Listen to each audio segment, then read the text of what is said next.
Bro, that's so good. Like, I can say I want to die for Christ, but what if I say I want to live for Christ? If you're claiming to be the Son of God, you're either insane or, like, you actually are, you know? Right? The first step of faith into Christianity is the easiest one you will ever have to take in your Christian journey.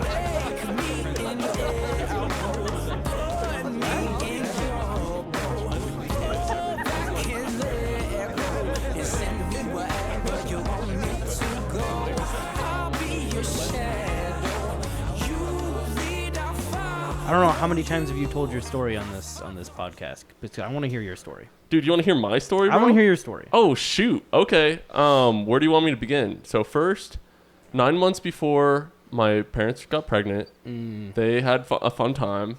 Did they? Yeah. I don't like to think about that part, though. No, you know what? That didn't actually happen for me. Did you know? Like a Doofenshmirtz baby, dude? Yeah, no, like I'm your just kind of just like didn't show up all to of your a birth? sudden. Yeah. No. They're just like they just liked each other, and all of a sudden I was here. Like, that was crazy. They did the baby dance. Yeah, that's there you go. I shook hands really, really well. Really firmly. Really firm handshake right there. Your mom really liked your dad's handshake, and that sealed the deal right there. That was it. That was perfect. It. Done and done. Crazy, dude. Do you have? Did your parents do that multiple times? Multiple handshakes? You know what? I don't want to talk about that, actually. I don't want to talk about how many siblings do you have? That's what I'm asking. That's what I'm asking. 2 handshakes. So it's me and my brother. Crazy, dude. My parents did it 4 times and got 5 kids. And you were the 5th. 4th. You were the. I'm the 4th, but also I'm kind of in a pair with the 5th, just because we're twins. Yeah. But I am a minute older according to birth certificates. However, everybody thinks he's older because he's taller, more handsomer, and jackeder. He's big and strong, and he's pretty rad. So, anyways, my story. So fast forward 9 months then from when my parents firmly handshook. I don't. Basically, so my dad had a vasectomy 6 years prior to that night, and 6 years later it grew back. Yeah. So I'm a little miracle child, as my mom likes to call it. That's amazing. Because they may have not wanted any more kids, but God was like, actually, you're going to have 2 more. So they were done after 3, and they had 2 twin boys coming along all of a sudden, which was, I'm sure, a fun surprise for the both of them. Yeah. Especially financially speaking. I do not come from wealth, that's for sure. So twin boys would have been a lot, while still also raising 3 kids. So, there was like a 6 years age gap between you and your 3 older siblings. Yeah, so so it goes 2 older brothers, then a sister, then me, then my twin brother. Okay. So 9 and 8 years older. So Caleb is 9 years, Josh is 8 years, Anna then is 6 years. So a sister in the middle of 2 sets of boys. Dude, fun time growing up, and we had 2 dogs. It was fun, dude. And like a dysfunctional family. Anyways, I guess I'll get to that. Yeah. That's fun. So, basically, man, I don't know how long. I thought I was going to be asking you about your life. I guess we'll get to that. Let me just reverse that real quick. I was a student leader, facilitator for Chi Alpha for 2 years, and now I'm doing an internship. No. Yeah. Yeah, so this is whenever I meet with someone, I ask questions. I'm the one that asks questions. All right, sure, dude. It's not always Works for the me. way around, but anyway. Yeah, go on ahead. Are you wanting like my full life thing, or are you wanting my testimony? Dude, I'm here. I got a lot of time. I'm gonna talk with Keisha when she gets back in like 3 hours. So till then, I'm yours. So just let's go. All right. Well, then sit back and relax, bro. Because then I was born into this wonderful world a minute before my brother, according to the birth certificate. Let's go. I won 1 race. True legend. Yeah. Thank you. Yeah. That was the second race you won. We tied to the womb. Good. I made it out first, though. Yeah. I was actually trying to kill him in the womb.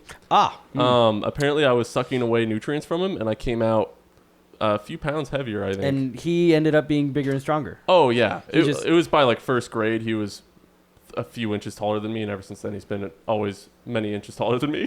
So, yep, it's been good stuff. Dude, I remember when my younger brother passed me in height.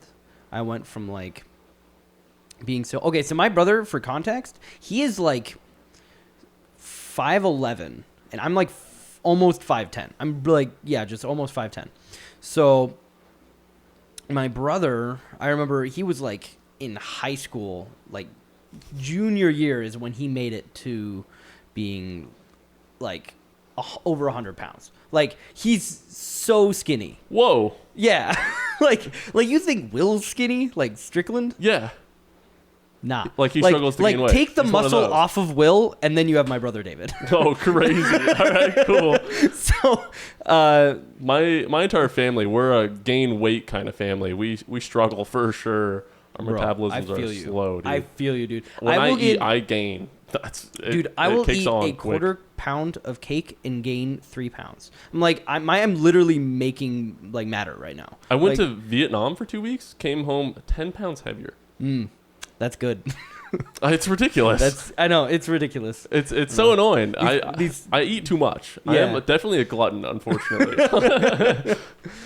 Yeah. No, I know. I see all these people like Keisha. Even she, when she eats, she just like, it just disappears. She doesn't care. Well, like she just can't gain weight, and like my brother just can't gain weight. It's ridiculous. I'll like eat the same thing as my brother does and wake up a balloon the next day, and my brother's somehow skinnier. Grass is always greener on the other side because they claim it's a curse too. Yeah. But I'm saying like if I was in your body eating the same amount I do, would I still not be able to gain weight? Because I feel like my cousin, he struggles to gain weight, right? But I've seen the food that he eats. When we go to a restaurant, he gets full and he goes, "I'm done," and it's like he stops eating. Or it's like, I keep eating. So it's like, wait, you're full? Wait, that's a reason to stop eating? You're full? It's like, my stomach hurts and I'm grabbing stuff off of his plate. You know, it's like, I struggle with weight. I think it really does cake on, but I also eat more than somebody who struggles with weight, I think. So I don't, that's fair. They don't have the same gluttony that I do for some reason. I think that's what it is. Yeah. But then they claim that they eat a lot of food though, so it gets confusing. How much food does Keisha eat? Not as much as she should, honestly. Oh, yeah, but there you go. Even when she does eat a lot, she doesn't gain weight at all. Like, one of the funniest things she says is when she eats, she gets more hungry, and then when she stops eating, she doesn't get hungry. Which I can kind of relate to that. Yeah. You know? Mm-hmm. Like, if you get into that starvation mode. Mm-hmm. That's true. Kind of, sort of. Yeah. I don't know. I'm going to be really honest right now. Oh, boy. I got all of a sudden really scared because I didn't hear what you just said. And I came back to the conversation. And all of a sudden, and I gave an answer. I'm like, wait, and then I panicked. So, what did you say? Well, I was saying that, where'd you cut out? I don't know. I'm gone. I was gone for at least probably 5 seconds.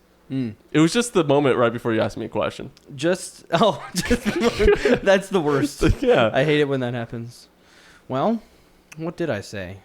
I was talking about how Keisha likes to, when she doesn't eat enough, and then when she eats, the more she eats, the hungrier she is, and then the less she eats, the less hungry she is. No, I don't get that. No?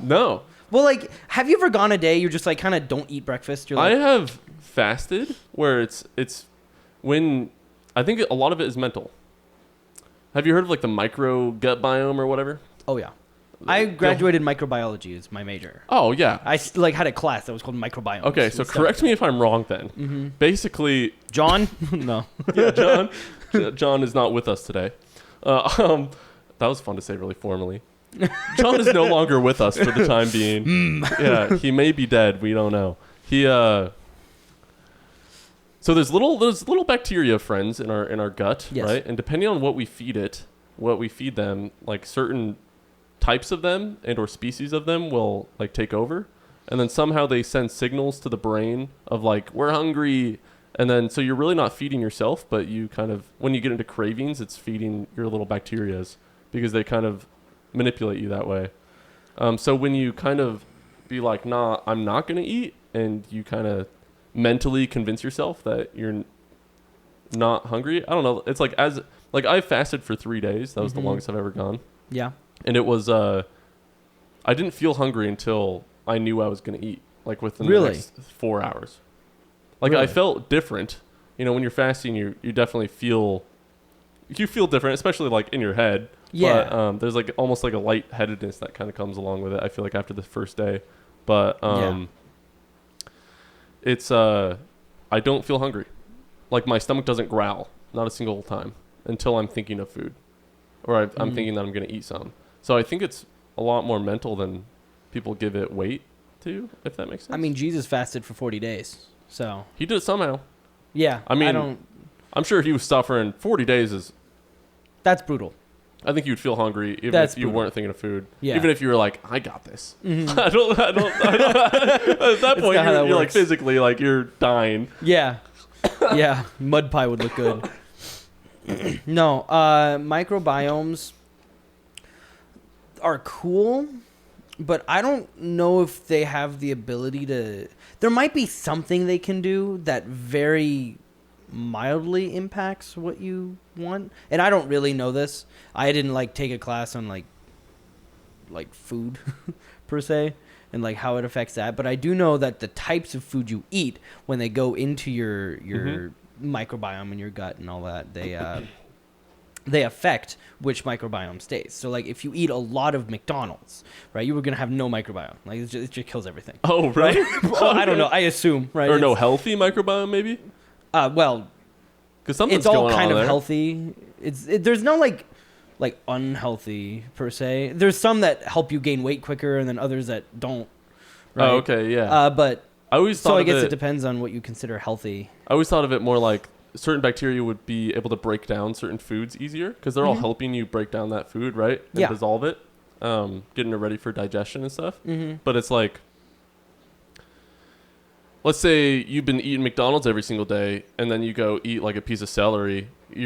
The bacteria that's in your gut to eat the celery, like it would be very minuscule. Like, Yeah, so you exactly. you would have a harder time digesting it. But then you can eat a bunch of celery, and all of a sudden that it'll builds that regain back that up. momentum. Yeah, Right. So along with that bacteria then in that gut that's dominated your gut because you've been eating so much McDonald's.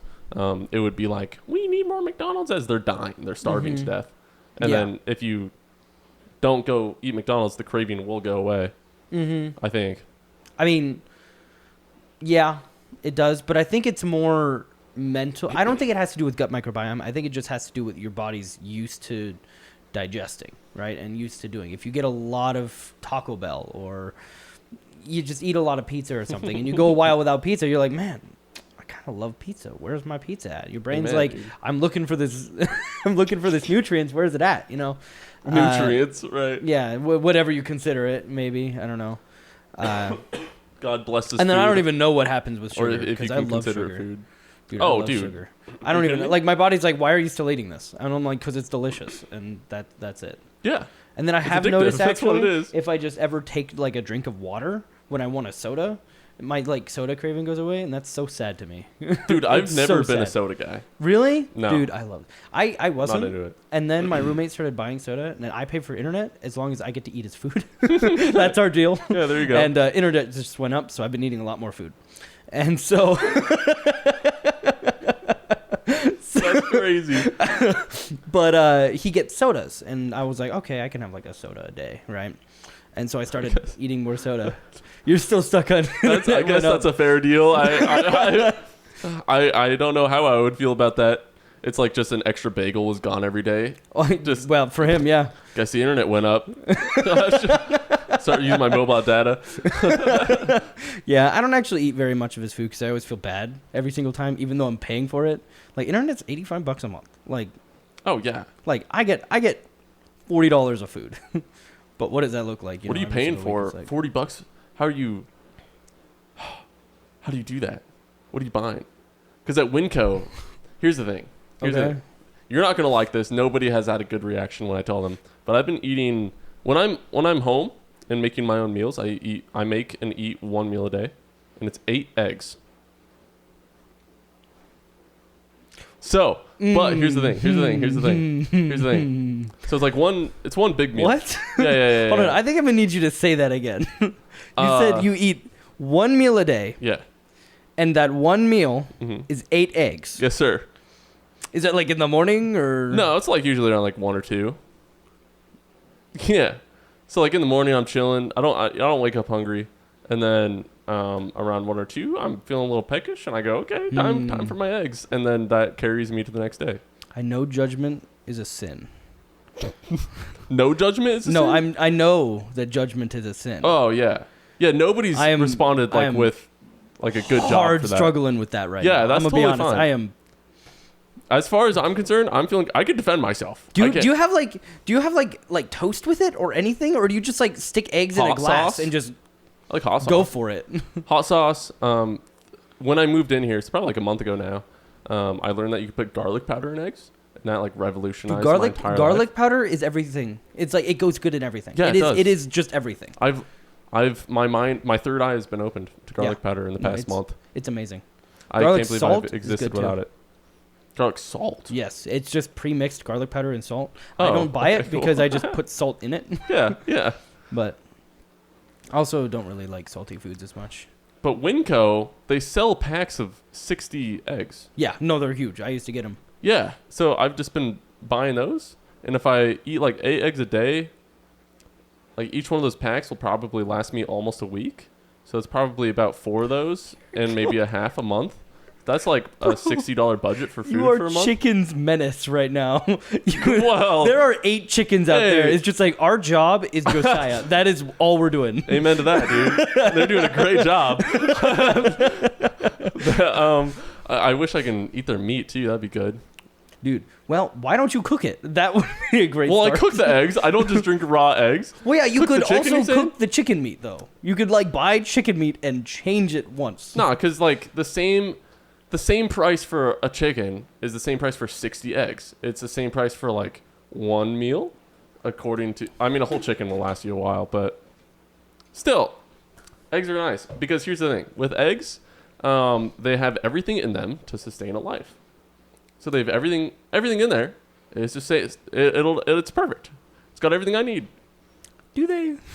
I don't know. It's high protein though, and I like protein. So, bro, do you remember back in it makes a little my baby entire chicken. Parents' life? They're like, eggs are bad for you. Eggs are good for you. Eggs are bad for you. Eggs are bad for you. No shot. Yeah, dude. no, they would go back and forth. They'd be like, eggs are really bad, and then eggs are really good. Well, they have like antibiotics and stuff in them that they feed the chickens, and like all the corn. Well, I don't think that. humans are able to digest corn. At Not least really. Yeah, so it's like, what are you really eating? I guess at that point. Reusable meal. Reusable. That's one way of saying it. But eggs, like, I'm not one to. I'm all for like slaughtering animals so that I can have my burger, personally. But eggs are a humane way, for lack of a better term, to get protein. Well, because hens just lay eggs anyways. Like they don't need a rooster or anything. Hot take. Yeah. If you were eating 8 eggs a day, you're basically eating 8 chickens. No. Why not? No, because hens lay unfertilized eggs. That's what you eat. They just lay eggs just because their body is like, we gotta lay eggs. Like it's a food source. It's a natural process for them, and they only have a chick in them if they've been banged by a rooster. That's actually, yeah, that is how that works. I used to have chickens. Dude, I really want chickens. Because if I own chickens and land that I could actually have chickens, then I would have my 60 eggs. I'd have 8 chickens, and they'd give me my 8 eggs a day. And all I would have to do is like let them out in the pasture, and they'd eat, and I'd have free food. Okay, so I'd have to get some dogs to protect them from coyotes. Otherwise, right. There'll be food for the dogs and. Yeah. Well, here's the thing. Chicken 101 right now. Ready? Okay. Number 1. Most of the time, chickens make 5 to 6 eggs a week. I'll get 10 chickens. 10 chickens. And one day I'll eat 6 eggs instead of 8. Or what I'll do is eat 4 eggs in the morning, 4 eggs at night. Just get a dozen chickens. I'll get a dozen chickens, and I'll have extra eggs. Sell them.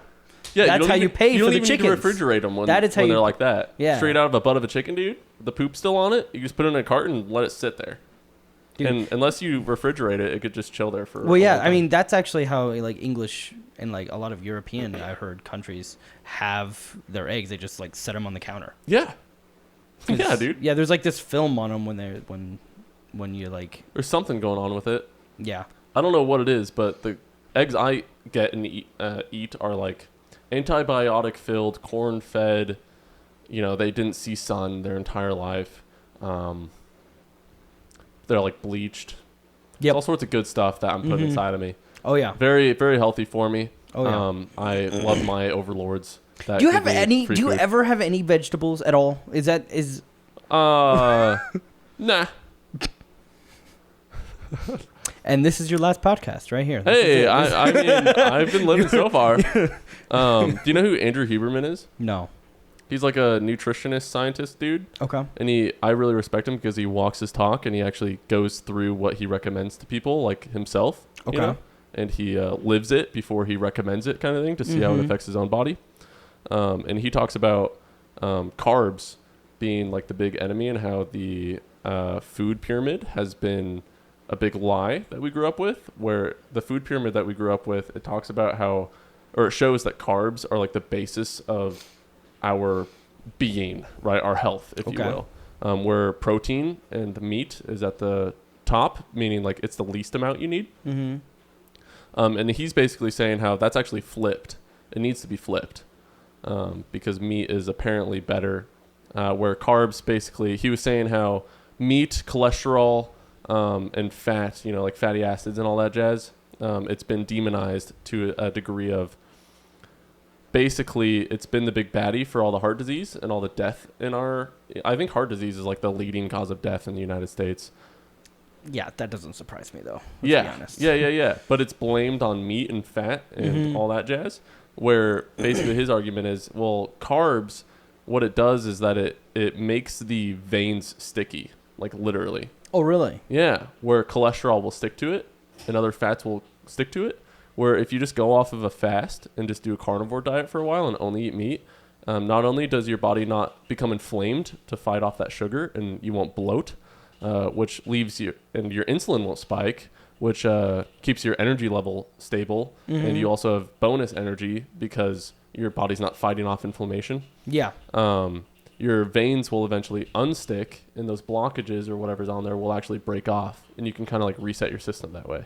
That's actually really cool. Yeah. I resent that though because I love noodles. Dude, yeah.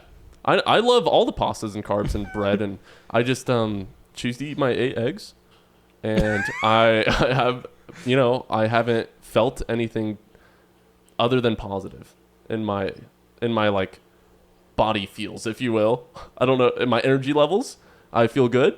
In my everything else, I feel good. In my mental clarity, I feel fine, at least. I'm sure I'm like, I probably have an iron deficiency, but I've always had an iron deficiency, so nothing new there. Yeah, I think I was a runner in high school, so I ran for cross country. Mm-hmm. That's when I was like 200 pounds in middle school, little munchkin, dude, little wide boy. That was fun. And then I joined Jeremiah and I, my twin brother. We tried out for the soccer team for high school freshman year.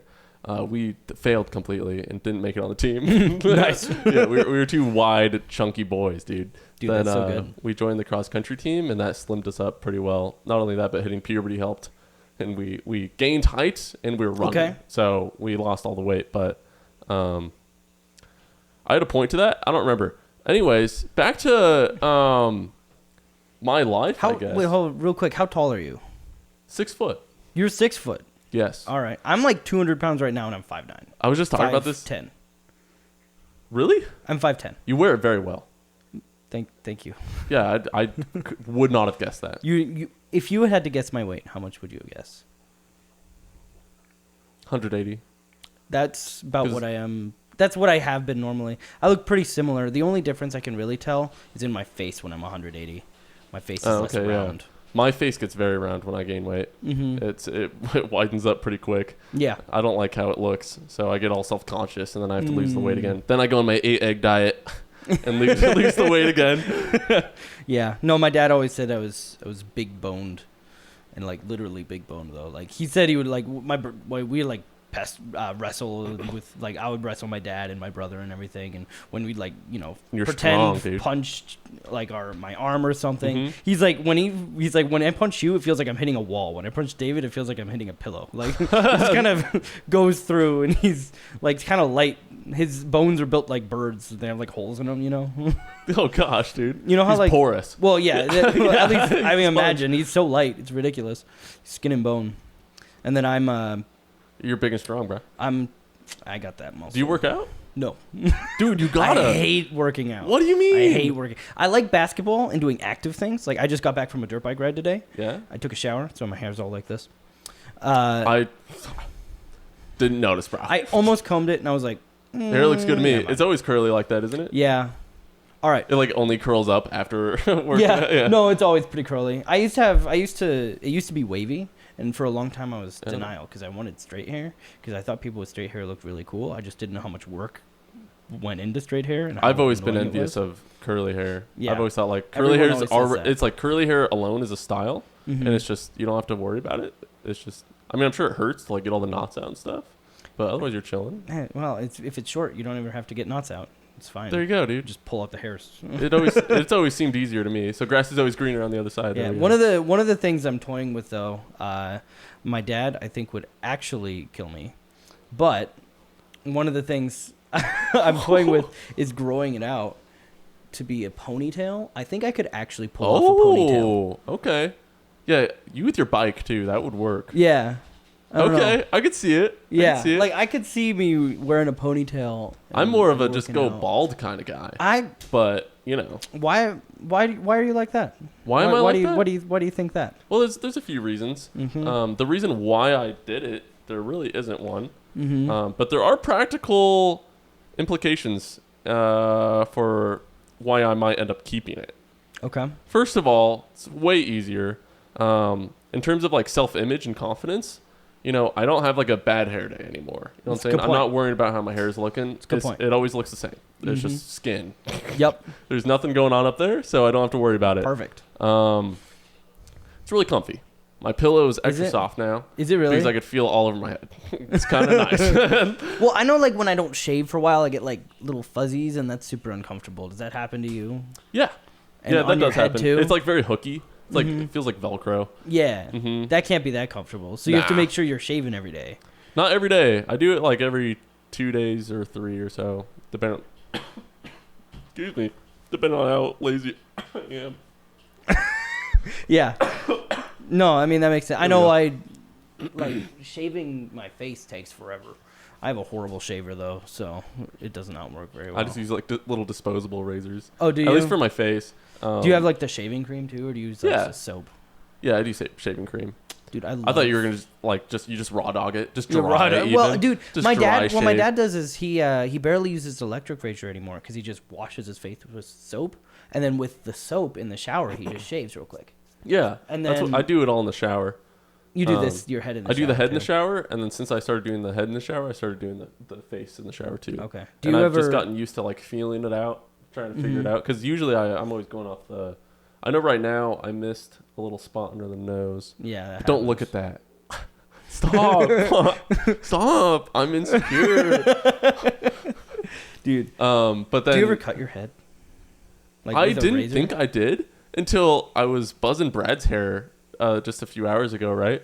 And he was asking me if he was bleeding or something like that. I'm like, no, why would you be? And he's like, well, I've seen your head bleeding every now and again. I'm like, oh, really? I didn't even know. Oh, so you don't even feel it? No, I don't. Crazy. I didn't know it was bleeding. I don't know. I guess I need to ask him to elaborate. Otherwise, I'm going to be checking my head now in the mirror the next time I shave. Yeah. Because if I have cut myself, I have not noticed. Well, a good way to tell is just take a little rubbing alcohol. If it hurts Oh. like crazy, then you know you cut yourself. A nice raw scalp, dude. Yeah. Oh, that would not be good. Mm-mm. But then there's the biggest reason for me. Mhm. This may be TMI. Kind of depends on how icky out you get, how easily icked you are, if you will. But I have eczema. I have it Okay. my entire life. I have it pretty extreme. Usually when I say I have eczema, somebody will go, I do too. And they'll be like, I had this rash once. And it's like, I get them all the time, daily, every day. I'm like, Wow. I'm lubing up every single day. Like I'm exempt from the draft because of how bad it is. If they sent me out and I didn't have like my daily moisturizer session, it's like my skin would just open up. I'd get an infection and die. Really? Yeah. That bad? Like if I Wow. did not live in modern time, I would be one of the dead children to an infection. Yeah. Wow. So that's really cool. That's really cool. But yeah, so then when I have hair though, it's really hard to maintain my scalp because it gets extremely dry. And it's different than dandruff because dandruff is too much oil, or I have the opposite problem. I have too little oil. Yeah. So trying to manage that, it's kind of always been a battle. And so I'm just flaking everywhere all the time. Okay. And it's disgusting. I don't like it. It makes me insecure. Other people don't like it. It's gross. And when I bald, it just kind of solves the issue of being able to get in there and moisturize it. Because I could just slap lotion on directly to my scalp and it fixes the problem entirely. Where, you know, with hair, you kind of have that hair as a boundary or a barrier to try and get through with either a shampoo, which I've never found a shampoo that really does the job. I have a shampoo that helps, but it doesn't get rid of it. Yeah. Then I haven't found any other solution throughout my life, so... Yeah, well, I mean, that's a fair reason right there. Yeah. That is a fair reason. So if I do grow out my hair again, I'll probably just do it like a little shorter. We'll see. Just wear it shorter. Because I was wearing it pretty long. I was growing it out quite a bit. But what I really don't want to do is go to the barber. Because I hate the small talk with the barber. Really? Yeah. It's so uncomfortable to me. It's feels really weird. It's kind of like a... you go in once every month or 2 months or so. Spend like $40 for something that it's like I could do in a mirror if I really just practice enough. I've tried that a few times, messed it up every single time. This time I just decided to go bald. It solves the problem, bro. Yeah, it solves the problem of my lack of social skills and my eczema. Solves a lot of problems. Any other insecurity. Yeah, it's just it's rocking. Plus, dude, best part, I saw another bald guy. We made eye contact, and he like did like a little head nod. He acknowledged. We acknowledged that we were both bald. Oh yeah. I'm in the bald guy club. Yeah, that's awesome. And why would I ever demote myself back to having hair? Because. Also, word on the street is women really love bald heads. Really? Yeah, word on the street. I've heard that from absolutely a lot of people in my dreams. The word on the streets that you drive on your yeah, that's the word on the word on in the dreamscape. Hey, you know what? There you go. No, if I went bald, I hear a lot of people actually, like a lot of girls that I talk to, be like, "Oh my goodness, bald heads is kind of cool." No shot, dude. No shot. And then they're all like, "That's kind of cool." That to me. And then like whenever I'm like, "Yeah, but like, could I go bald?" They're like, "No, don't do it." You know, don't do it. Don't do it. Don't go bald. I think I pull it off. You definitely pulled it off. I think I got the head shape for it. It's there's definitely many different head shapes out there, and I think I got blessed. Yeah. Because my brothers and I, so both my grandpas are bald, my dad's bald, really? and all my brothers and I are balding. You know, I got a hard widow's peak, and all three of my other brothers are farther along with their balding. So it's like by the time we're all 30, we're all going bald anyway. Yeah. So might as well. Might as well, dude. Yeah. Might as well. The plan initially was always like to get married, get a woman stuck with me, then go bald. But that didn't happen. I don't know if you know, but I'm not married. Oh, that's crazy. Brad, you need to elaborate when you said that you've seen my scalp bleeding multiple times. Yeah, so it's more so on like on the back when you like shave your head, and it's just like there's like when you shave your face and you get like some nicks. Yeah. You had a couple nicks on your head. Oh, okay, just some little tears of hairs kind of thing. Yeah. That's fine. You just had a few little disruptions, so to say. Yeah, okay. Just some little rough patches. Maybe I could have gone a little slower with When the I razor. started doing one-on-ones with you a few years ago, did you have a beard yet? No, I had. You like didn't. So you quite literally have swapped your just swapped from head to face. Hey, dude, God said the beard's in, the hair's out, and I'm like, all right, sounds good. Cool. You know, you can get God it can. Get it there. You want to show it That's to the so good. camera since you were the. You look like a you were biker. the last episode. You look like a hardcore Harley guy. All right. So would you with a ponytail. Okay, you all right? Would I? Yeah, dude. You guys ready for this? Oh. It's so good. It's so good. You know what? You should show him that picture that you took. Oh, dude, yeah. Yeah, You gotta see this. All right, hey, You're awesome. you should not tell anybody until you just see them. I think that'd be funny. Can I get a boom? Boom. Hey, you guys are awesome. Peace. You might want to be here. Peace out, Brad. See you. Kisses. Oh yeah. I started saying peace when. Oh yeah, I want to see this. Ah, that's good. Don't double cross Brad, bro. Somebody's always watching. I love the hairy back. I think that's really great. Really sells it. So good, That's dude. really. Yeah. Oh, it's so perfect. That's so good. Yeah, Yeah. So I started saying peace when I leave places, and Yeah, I'm like, peace that's out. kind of weird. Yeah, like peace out, peace. Is it weird? Well, yeah, I thought You it was don't want to go kinda like weird. war out, dude. It'd be well, it'd be Hatred out would be. yeah. But like I don't know. I thought it was like man, why did I start saying peace? That's strange, you know. Oh, I've been saying it for so long. Yeah, maybe I got it. I've never from you even then. questioned it. I don't know, but either way, I was like, well, in a way, it's kind of like I'm just saying, hey, peace of God be with you in a short kind of way, just like, hey, I'm leaving, peace be with you. I always like to say God bless. Yeah, that When I works say too. that, that's like the best. My brother was telling me of how he started to say God bless to people. Really? Like as they're leaving, Especially or in like just customer in general? service and stuff. Yeah. Oh, okay. Just like in general, like anytime, anywhere. Yeah. And it's just kind Yeah. of like a little, it feels good when it's like I can be somebody to either make them laugh and or just not be a nuisance to them. You Yeah. know? And then be like, all right, have a good day. God bless. Yeah, no, Bam, that's bam. That's Yeah. like, that's everything. That feels so good. Dude. I'm walking out of there with I put a smile on my own face when I say yeah. it. There you go. It's fun. No, I do like to say God bless every now and then. I say God bless mostly when I'm like. When I'm trying to when I did something nice for somebody and I Yeah. want to show them that I'm Christian and they don't know me. Yeah, I'll it's be just "Hey, like a little listen." kiss from Jesus kind of Yeah, thing. just like, hey, I am a Christian. God loves you. So like do here's a I. little positive Christian PR real quick. Yeah, exactly. Yeah. Just shameless plug real quick. Go to church. Yeah, I started doing that. But no, you mentioned the smile thing too. And I actually noticed that I started when I went to grocery stores or just in general. I just like smile normally. Yeah. And I started doing it because I was like, well, you know, I'm a Christian. I'm wearing a Christian shirt right now or something. I'm like, I gotta represent, right? You know, I gotta be happy. Oh, sure. And so, you know, I put on the smile, and I started noticing when I was smiling, I was actually genuinely happier. Which was Yeah. weird. And I like remember watching or listening or something to something that was talking about how like if you like make yourself smile, it like genuinely improves your mood. Yeah. So I'm like, well, cool. During my cross country years back in high school, our coaches sat us down probably about sophomore year, and they were literally telling us to smile during our racing. Like as we are exerting ourselves to our maximum on a 3-mile race out in the middle of nowhere with other runners around, they were telling us to smile, not only because it makes it easier for us, somehow mentally it just does, but it's also extremely menacing to the runners around you. That's true. They're dying, exerting themselves just as much as you are, but when they look at you, you're just smiling. Like, you know how demoralizing that would be to your mind? That would be horrible. That's awful. That's actually awful. Just strike up a conversation with them. Hey, what's up, dude? Yeah.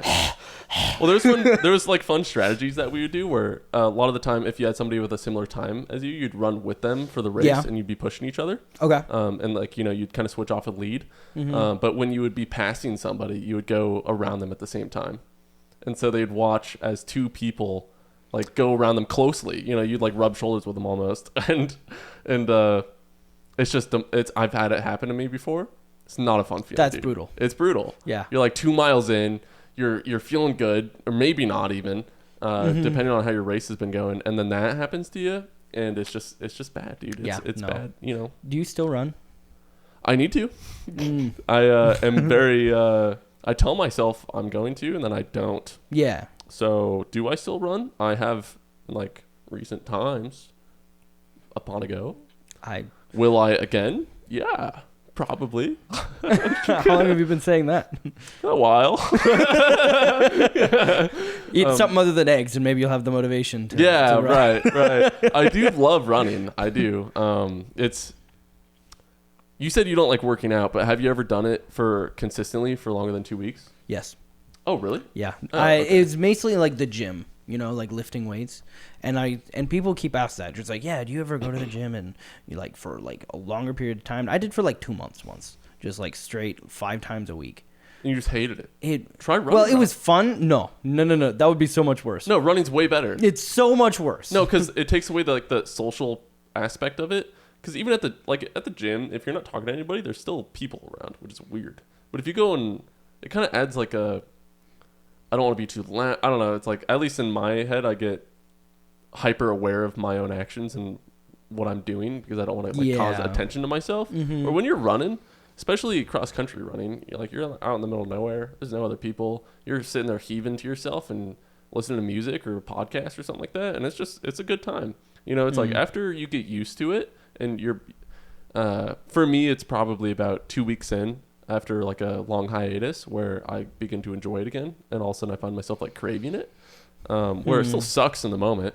But it's a different kind of suck. It's not like an awkward suck. Yeah. It's something that I can still be comfortable in while still being uncomfortable, if that makes sense. Yeah. I don't know how that makes sense. Socially, I'm comfortable, or at least I don't feel like I need to be a certain way. I'm just kind of flailing out there out of breath. It's fun. Yeah. See, I think for me what it is I love to learn and do new things and experience and work on form and stuff. So when I'm like going to the gym and like lifting, I prefer that because at least there's a little bit of form and technique to it. But once you have the form and technique down, you're good, right? It's not like, once you have one exercise down, you can try a different one. Sure. You know what I'm thinking right now? But what? You got to try martial art. Honestly, I might enjoy martial arts. Yeah, you get jacked doing it too. That'd be sick. I actually met a guy who's doing karate, and I was like, well, that's kind of rad. cool. Yeah, like I met up with him. I played pool with him. He had his own cue ball. He brought his own cue ball. I was like randomly just like, hey dude, you want to do something in the ice sub? And he's like for billiards? Yeah, like pool, play cool. billiards pool. Yeah. And I was like, hey, want to meet up in the ice sub and do something? And I was like, shoot, I'm out of money. I can't buy food. How about I just like ask him if he wants to play pool? And he's like, yeah, that sounds great. Turns out he brought his own pool ball. I got real scared. Like his own cue ball. Yeah, dude. I got real scared. I was like, he's about to crush me. Right. And then he showed up and I kind of like, I beat him once out of our 3 games, I think. How often do you play pool? Not often. I'm not that good. So I was kind of surprised. But it was a lot of fun hanging out with him, and he's coming to Life Group on Monday. So. Dude, good stuff. Yeah. Yeah. You're contagious like that, bro. I hope so. Yeah, I hope it's so. fun. It's definitely something I admire about you. I say it in like a funny voice, but I do mean it. It's really cool. You've always been like, especially since I came to Chi Alpha, the way you hold yourself, it's something that I look up to, or at least I feel comfortable around. Yeah. It's fun, dude. No, what's funny is I've had 3 different people who do not know each other all use, like, if I was like, all right, describe me in a way, just in a way, because I do that sometimes because I think it's funny to see or fun to see like how they perceive me or how where it is. My second degree was psychology, so like I love psychology. Yeah, exactly. Yeah. Wow, we just twinned. Wow. But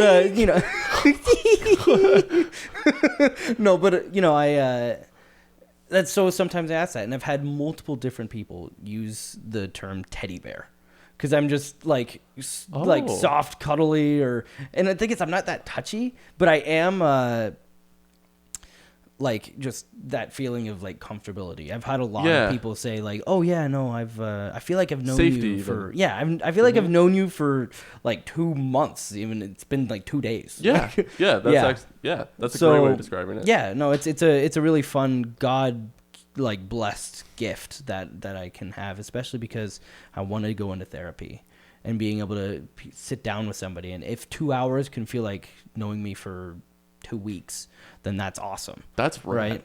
And that's exactly where God wants to be. And I feel like he's actually shaped a lot of my life and a lot of what I've done to actually prep me for psychiatry or for therapy. I wonder how much of your genetics, deem your personality, but not just in the sense of the actual DNA aspect of it, but the, like how you look.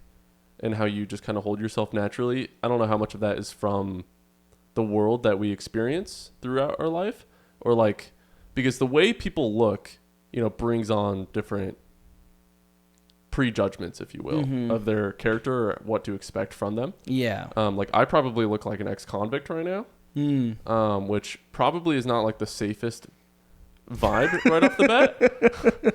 Or you give more the vibes of a teddy bear. It's like, bam, there you go, dude. It's Done. kind of there it is. yeah. It doesn't mean that I'm like less safe to be around, even though I probably am. But you know, it's definitely, when it comes to then like our purpose to be served out, I wonder how much our looks and our design by God is kind of like put into that, if that makes sense. Yeah, I mean, well, And then how does that affect our free will? Or maybe it doesn't. Maybe he just knows what we're going to choose, so he's like, he designs us in that way. You know? I don't know what that... well, You know what I'm saying? I think if you're bringing free will into this is going to be a crazy conversation. We already talked about that a while back. All right, yeah, well... Wait, I mean, we can. You know, whatever, dude. Yeah, well, yeah, it becomes a crazy conversation when you do that. But... I mean, we have our own choice. Like, I chose to be in this room right now, right? God knew that I was going to be in this room right now doing this. Yeah. But that's because he's in every single reality in their present time. But what you didn't choose was how you look. I mean, you could, like, choose to work out and, like, get jacked or not. But, like, you know, like, ultimately, your facial structure is going to look that way. And However, it's like, does it help? Maybe it doesn't. But maybe, like, how you look is exactly how you need to look to, like, fulfill that God-given purpose. yeah, I mean, I'm more of a nature made you look like this, and then God has a plan because you look like this. Then God, like, shaped how you look so you can do something. It was more like God takes what it is, what happens, and then uses it for good instead of shapes everything behind the scenes type thing. That's cool. I probably have taken that idea more from poetry of like, he's painted my every cell, you know, made me exactly how he wanted me. Yeah. It's like, I get that. I've thought about that a lot in like biblical stories and stuff when people try and understand it from a point of less literacy or literally rather. Like literacy is a different word, but less literally, where it's kind of like a lot of the seemingly wizardry stuff that kind of happens in the Bible can be explained in sciencey ways. It's just written down by people who don't understand it that way. Yeah. And they just explain it by, like, let's say Sodom and Gomorrah, God like sent down fire and blew up the whole thing, right? It's like, could that just be an asteroid? And Maybe it's the like, dinosaurs died then. Yeah, who knows, dude? I mean, the dinosaurs are really interesting. Where do you think they came from, and why are they? I mean, there's a lot of theories with that, and I have a lot to say about it. But yeah, what do you think about dinosaurs? So in terms of biblical, in the old time, have you ever heard of Pangea? Yeah. Yeah, the idea of Pangea is like that's all the old Earth stuff. Well, yeah. Well, Pangea or maybe not. Maybe it's like pre-flood. No. Yes. Right. That's what I'm saying. Yeah. So what I believe, and like you can see kind of the outline of the United States and Middle America and South America, how it kind of fits into the like all of that side. And so what I think happened actually is the world was just a giant continent, right? All the continental plates were one, right? They were all just one thing, and what happened was they talk about the waters of the deep. So like it was basically like just put a puzzle piece together for me. Exactly. So like basically the land was all above it's called the earth. hydroplate theory. Yeah, it was like all above the water, and maybe sure there was some like oceans because it says there was like ocean creatures and stuff, but there was a lot more land. I don't know where I got it from, but like weather would have been different back then. There would have been no rain, something like that. Yeah. So I'm actually, you know how rain the Earth is, them. you know how the Earth was at a tilt. Yeah. Is at a tilt. I believe that happened during the flood. Have you looked into the hydroplate theory? I talked to somebody. I talked to somebody about this. Yeah. Okay, cool, dude. So it's kind of like that. I didn't have a name. I've watched like documentaries, if you will, about Yeah. it. It's really cool. It's Yeah. very it makes a lot of sense, I think, where there's a lot of evidence for the water coming from underneath, not only just from the sky when it comes to the flood, and then the hydroplate theory, right? It's more like the tectonic plates aren't actually moving around on. I mean, they may be still moving around molten stuff, iron or whatever, but it's water. The water coming up is what shifted them all. Yeah, the water coming up probably broke the plates, or I imagine something like that. And Something crazy like yeah, that. and then as everything started Then mountains separating apart. happened, and bam. Yeah, and there was like this. I saw this weird statistic where like the continents are actually moving farther apart. Like, Yeah. like Well, they're still moving supposedly. yeah, they're like moving. Like these are moving farther apart still. We're That's getting what's- closer and closer to Russia, in Alaska at least. Wouldn't that be fun to kiss Russia again, dude? That'd be fun. Bring me back to my motherland. No, I'm just kidding. I'm a full-blood American. Amen. Yeah. Rawr. Hallelujah. Yeah. Praise God. God bless America. I can say a lot of things right now, but I'm just gonna not. The the hydroplate theory is super cool. That definitely. I never thought about that. So dinosaurs, though, the Bible will speak of beasts, which may just be animals for sure, but I see no reason why. I think it's sagging, but I think we're good. I can fix it real quick. Oh, you're It's chilling. probably That's fine. good. If it looks good, then yeah. It might be moving down very slowly, but I'll fix it if it gets too low. All right. I'll keep my eyes Okay. on it. All right. All right. What was I saying? Oh, yeah. The Hydroplane Bible says theory. all sorts of stuff. It also mentions dragons, Yeah. which a lot of people, I really like the theory that what we call a dragon today, it's like one particular thing, one specific thing. Yeah. Where dinosaurs is a very new term since like sometime in the 1800s or like when we first discovered a bone, where basically dinosaurs have not been a new discovery. We've always known about them. We just called them dragons until the 1800s when we started calling them dinosaurs. Then we decided that, dragons then are some mythical thing that doesn't exist. Yeah. It's like, well, no, it's what we call dinosaurs. Yeah, it's the same thing. Yeah. And how I see it too is but kind of before the flood. Could you imagine? So basically what happened was the whole world was like a rainforest from what I know. Like it didn't rain. That's from the theory. Well, that makes sense if it was like the Garden of Eden. Yeah, the Garden of Eden was just like the perfect area for that. But imagine, real quick, you have reptiles who like biologically can live like forever or for a really, really long time in an environment where they can have just the most plentiful amount of food because everything's thriving and who never stop growing. Yeah. That makes some huge, huge creatures. And then we see these bones of things, and that makes sense to me. The Earth was, I believe, very different back then, before the flood. There, like you're saying, the Pangaeas, that's really cool.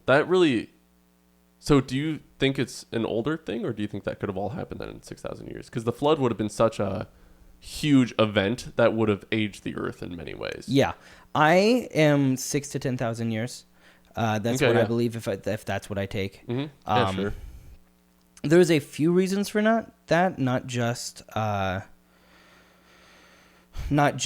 the tectonic plates moving and all that. If the sun was billions of years old, it would be way bigger than it is now because the sun's like growing before it collapses in on itself. So the sun would be bigger. It would be. Then there's like another thing too, where like. So basically in the Milky Way there's a giant black hole and everything circles around that black hole. Yeah. Right? And we've only made like a few passes around, and there's like a picture out there that like has like a picture of just a few passes around, which is like 6,000 to 10,000 years to do, not billions of years. If it was billions of years, it would just be like a ton of circles and everything. So I don't really know exactly how that works. So that was another thing. Then there was, we still see presence of like ice, like asteroids, like made of purely of ice that like go close to the sun and then back out. If those are still around, then the Earth can't be that old because the ice like melts every time it gets close to the sun. Yeah. And then the water goes away, and then they just get smaller and smaller every time. So, I mean, there is a lot of reasons. But and just the other thing too is I think it's kind of cool to see that this Earth has only been around for 6,000 years. You know, Yeah. it's kind of a cool. Like I'm just like millions of years ago is when Adam was. I'm like, okay, I guess that was back then. But like 6,000 years, that's almost tangible. That's almost like. Right. Like you can almost imagine 6,000 It's not years a different ago. thing. It's the same story. It's like it is like he is human, right? He is like he's just like me. Yeah, exactly. It hasn't been that close. long. Yeah. There's another cool thing where like Mount St. Helens, how it blew up. I guess you're in Alaska. Yeah, I guess you'd probably still hear about that. Yeah, probably local news up in Alaska still. We have big cities in Alaska. That's so true. I remember true. that. Yeah. Did you grow up in a big city? Outside of one, about 30 minutes outside of Anchorage. So the big city. Yeah, it's the biggest probably. I mean, it was probably fair. I prefer a state with no big cities. Like I've considered moving to Wyoming. You should try Alaska. If you stay out of Anchorage. I've always said if my family all dies and disowns me somehow magically, I'm moving to Alaska because I like the cold, and at that point, I'm not going to talk to people. Dude, you should go to Alaska because. I would love Alaska. You would love, I think I would love Alaska. If you like doing things outdoors, if you like the outdoors more than the indoors, and you like to be in the middle of nowhere, Alaska's for you. I enjoy the outdoors, and I also enjoy being out in the middle of nowhere, but I probably would stay inside my house a lot. Yeah, so do I. I like to be in. What it's really nice is when the house is warm and it's cold outside. That's way nicer than when it's hot outside and it's cold outside or cold inside. I don't like that. It's less cozy for some reason. I don't know. It's less. I feel that. You're trying to survive when it's cold inside and hot outside versus like when it's hot outside and cold inside. You're like, there's something humbling to it. This is the life. Yeah. Something cozy about cuddling up with a blanket and it's negative 15 outside. It's kind of nice. Yeah. It's cozy. Yeah, that's fair. No, but don't go to Fairbanks. That's my only thing. Fairbanks, horrible. Noted. Yeah, Fairbanks. It gets over 100 degrees in the summer. And then below minus 40 in the winter. It's bad. Oh, that's insane. Yeah, it's bad. Here it gets below 0 maybe one day. Maybe once. Once, yeah. Yeah. And then it'll get above 100 maybe for 2 days in the summer. Yeah. Yeah. No, it's what happens is because it's I'm talking minus 30, minus 40. It is consistently minus 15. See, I don't know if I've ever experienced that kind of cold. When you're that I cold, like cold, but that's you walk outside, you're dying. Yeah, you walk outside and you it's you feel the ice forming in your lungs if you take a deep breath. It's horrible. Oh, bless you. Yeah, thank you. No, it's really bad. Hopefully I'm not getting you sick, dude. No, dude, I'm good. When I talk for a long time, sometimes I get phlegm buildup in my lungs. Oh, that's good. Yeah. Throat. So yeah, I can get it out for you if you want. Yeah. Reach yeah. Dude, I don't that'd be great. That. No, that'd be so gross. Dude, I feel like you'd mess up my lungs. Yeah, but that's not my problem. I'm helping you out. You try and thank me. Thank you. Sound like a smoker. So Mount St. Helens though. Yeah. Basically when it blew up, it destroyed everything around, you know, the whole region that it kind of plowed over, wrecked all the trees and the lakes and everything. Yeah. And scientists were like, it's going to take thousands of years to regrow and sustain itself, if you will. Yeah. And it's been 40 years I don't know, when did it blow up? John's not here. I don't know when it blew up, but it, fairly recent times, right? And it has grown back and at such a rapid pace that has blown their numbers and predictions out of the water. And it kind of to me, that's always been just Earth may be fragile in many aspects. If we nuke it, I'm sure it wouldn't be good. But I guess cover it in nukes, that wouldn't be good. No. But we have nuked it over 2,000 times and it's been chilling. I think it's been over 2,000 tests, something like that. It's Earth's big chilling, dude. God kind of made a robust system. Yeah. I think they make us more scared than we need to be when they talk about how fragile it is. I think it's really all in God's timing, and I'm big chilling on this globe, dude. Yeah. I don't think it's gonna go anywhere soon. I think God has made a robust system that takes death and gives life. Yeah, I mean, It's a fires are a constant great example recycle. of that, Yeah, exactly. right? Like you see, like the fire that just happened up at like Banff, Yeah. and all that Lake Louise area in Canada. Mhm. They just had that fire, and whenever I see fire, like fireweed, have you ever heard of fireweed? I have, but I don't know what it is. It's I've basically definitely this. heard that. name Yeah, it's before. basically this tall plant, maybe about this tall, and it's actually what's really cool about it is the bottom starts blooming early in summer, and then What do the you mean bloom, the bottom blooms? like so. Blooms There's in a what way? giant, like probably this big of like a flower Oh, spout or I whatever. feel like I can imagine it. Yeah, Is that and like so a- like they're still closed up here, but the flowers at the bottom start blooming. That's and cool. as the summer goes on, they get higher and higher and higher and higher, and then the ones down here start to die off. Mm. And so you can literally track the summer, how far the summer's been based on this fireweed. That's which cool. is really cool. But Yeah. the reason it's called fireweed isn't for that. It's basically because it's the first thing that grows back when there's a fire. Right, these things just I don't know what is about them. I think probably their seeds are just like in the ground, and they open deep up enough with in there. extreme heat. Oh, So with that makes extreme sense, yeah. heat, they Like just all of a popcorn. sudden open up and they just pop up. And I tell you what, we had a fire in Alaska, destroyed absolutely everything we'd have to drive through.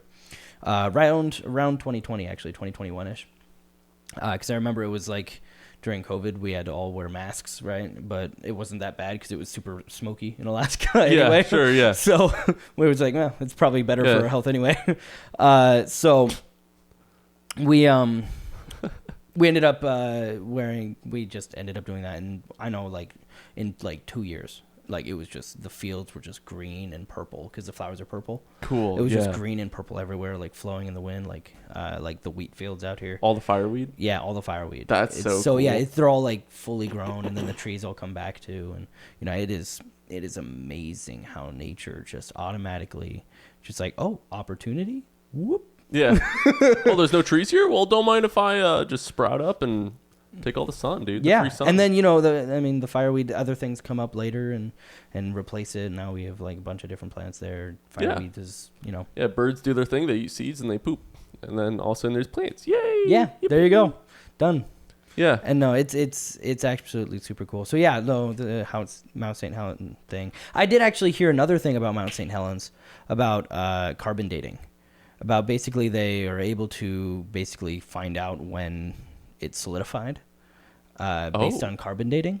So there was this guy who took samples from the Mount St. Helens explosion, and they took the samples and collected it, and then took them to people and be like, hey, when did these I think this was not carbon dating, I think it was like radioactive something, Okay. radioactive dating or something like that basically they're able to, that's how long they know the earth is, Like the by uranium. yeah, the like life of- uranium life, some, I don't know, but either way, If you subtract the age of the Earth to the heat death of the universe, you get about the age or something. yeah, I crazy. don't, whatever Some it is, big brain science thing. yeah, but either way they figured out when it like solidified, and they were like, oh yeah, this rock is, you know, solidified thousands of years ago or tens of thousands of years ago, and it was like 10 years ago.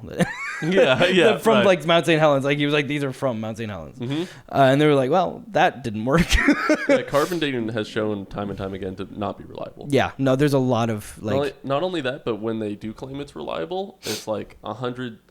They give a range of like it's probably about 1 million years to 500,000 years old. yeah, and it's like that's not accurate. That's not 1 precise. to 80 million. Yeah. I'm like, All right. well, we Wow, have so old. Yeah, Wow. Wow. yeah, and they say up to 80 million years, and you're like, We- okay, Wow, we really understand the world around us. Yeah. Don't we? Wow. uh-huh. We can just age things.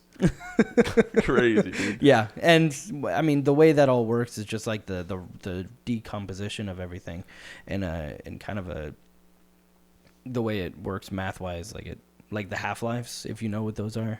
No. You don't know how this stuff works? No. Oh, dude. I'm a fool, bruh. Ready? Check this Educate out. me. Dude, check this out. Okay, Okay. so basically the way it works is whether it's uranium turning into a different type of uranium, or it's carbon-14 turning into carbon-12, which is only in animals. Basically, carbon-14 you get from plants. When you eat plants, you have carbon-14. So you have carbon-14, even though you only eat eggs. Yeah. Because you have eaten plants before. So true. Right? So you do have some sort of amount of carbon-14. I like me a nice plant. And what happens is basically something about chemicals is when they decompose, they do it in half-lives. So if you have 10 carbon-14 molecules, then the half-life is, I don't know, we're going to say 20 years. In 20 years, I don't know if this is probably not accurate at all. Okay. But in 20 years, the carbon-14 goes to 5, right? And then the half-life of that is another 20 years. So in 20 years, it's going to be 2.5. And then in 20 years, it's going to be whatever, like 1.25. Never reaches zero? And it like almost never reaches zero. Yeah, it just always keeps halving all the way down. So the way carbon dating works is they track that and they say, okay, we have this much carbon-14. We have this much carbon-14 left. We have like 2.2 molecules or something. So in order to have 2.2 molecules, this plant normally has 100,000 of them. So how long, based on the half-life that we know of carbon-14, how long we can trace that back all the way till that, and that tells us how old it was when the thing died, basically. Yeah. Well, which seems kind of cool, right? Yeah, that makes sense. The problem with that is we're assuming a few things. One, we're assuming that the carbon-14 levels are what they are, right? So we have to assume it has 100 and whatever thousand of these things. Then we also have to assume, based on what we have now, or based on not, we just kind of just guess it's probably this. Second, we have to assume that the half-life never changed, right? The half-life stayed the same. Oh, we don't know? Well, we assume, because right now we see the half-life as this, right? But, I mean, decomposition happens differently at different temperatures, differently at different environments. Yeah, if this thing was, if they got really hot, then it's going to decompose faster than if it... Or if there was a worm on it. Cold. Yeah. Probably. Who knows? So... some termites find it, Yeah. Either way... but, it doesn't feel... I raised an eyebrow there, because when you said, this whole tree has 100,000 megabytes of carbon-14 or whatever, it's like if you're just measuring, one little piece, you wouldn't be measuring the whole sum of it. That doesn't make sense to me. Right? You wouldn't measure the entire sum of the tree. You would measure that one little part. Yeah, you measure a sample. You just take a sample because it. Yeah, but then you don't you don't find the sum of how'd you say you measure it? Well, you take the half-lives, and then you have to either divide that or multiply it by the number of, or the sum of carbon-14 that was available. Unless you're saying 100,000 megabytes of carbon-14 was inside that little clump. Well, yeah, exactly.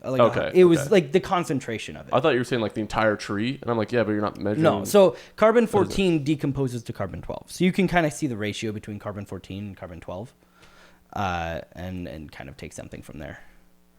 Okay. I'll take your word for that. Carbon-12 is kind of the normal thing that all living beings have. We are made of carbon. Yeah. Right? So carbon-12 is the normal stable version, but carbon-14. Sorry, I was gonna say, I interrupted. Carbon-14 is basically an isotope that just has too many protons versus the electrons.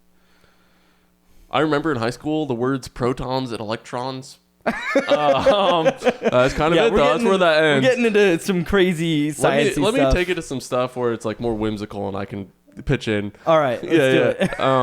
Do you think that people were, because you mentioned how animals were in fauna, probably fauna and what's the other one? What's the one for animals? It was fauna and. Dude, I don't even know. Whatever it is. Oh, it's plants. I think. Unless fauna is the animal one. Anyways, there's some sciencey term. I was trying to sound smart. Okay. Yeah. Keep it dumb for me. Yeah. Okay. Yeah. Same here. Apparently. Anyways, you mentioned how dinosaurs at least were really big, and I'm assuming plants were too at that time. I don't see why they couldn't have been. Trees if they had to support, dinosaurs had to eat something. Good point. But Yeah. So then, do you think humans were also bigger? Because there's a lot of theories of. Well, I think it gets messy because the Nephilim, it states that there were giants back then. Yeah. But if they were all giants, would it not say that they were all giants? Or would it, maybe it wouldn't even mention it. Well, maybe. But like then were Nephilim really giants if every human was that big? You know what I'm saying? Well, to what we are now, yes, But I don't think the Nephilim are the only giants, right? Oh.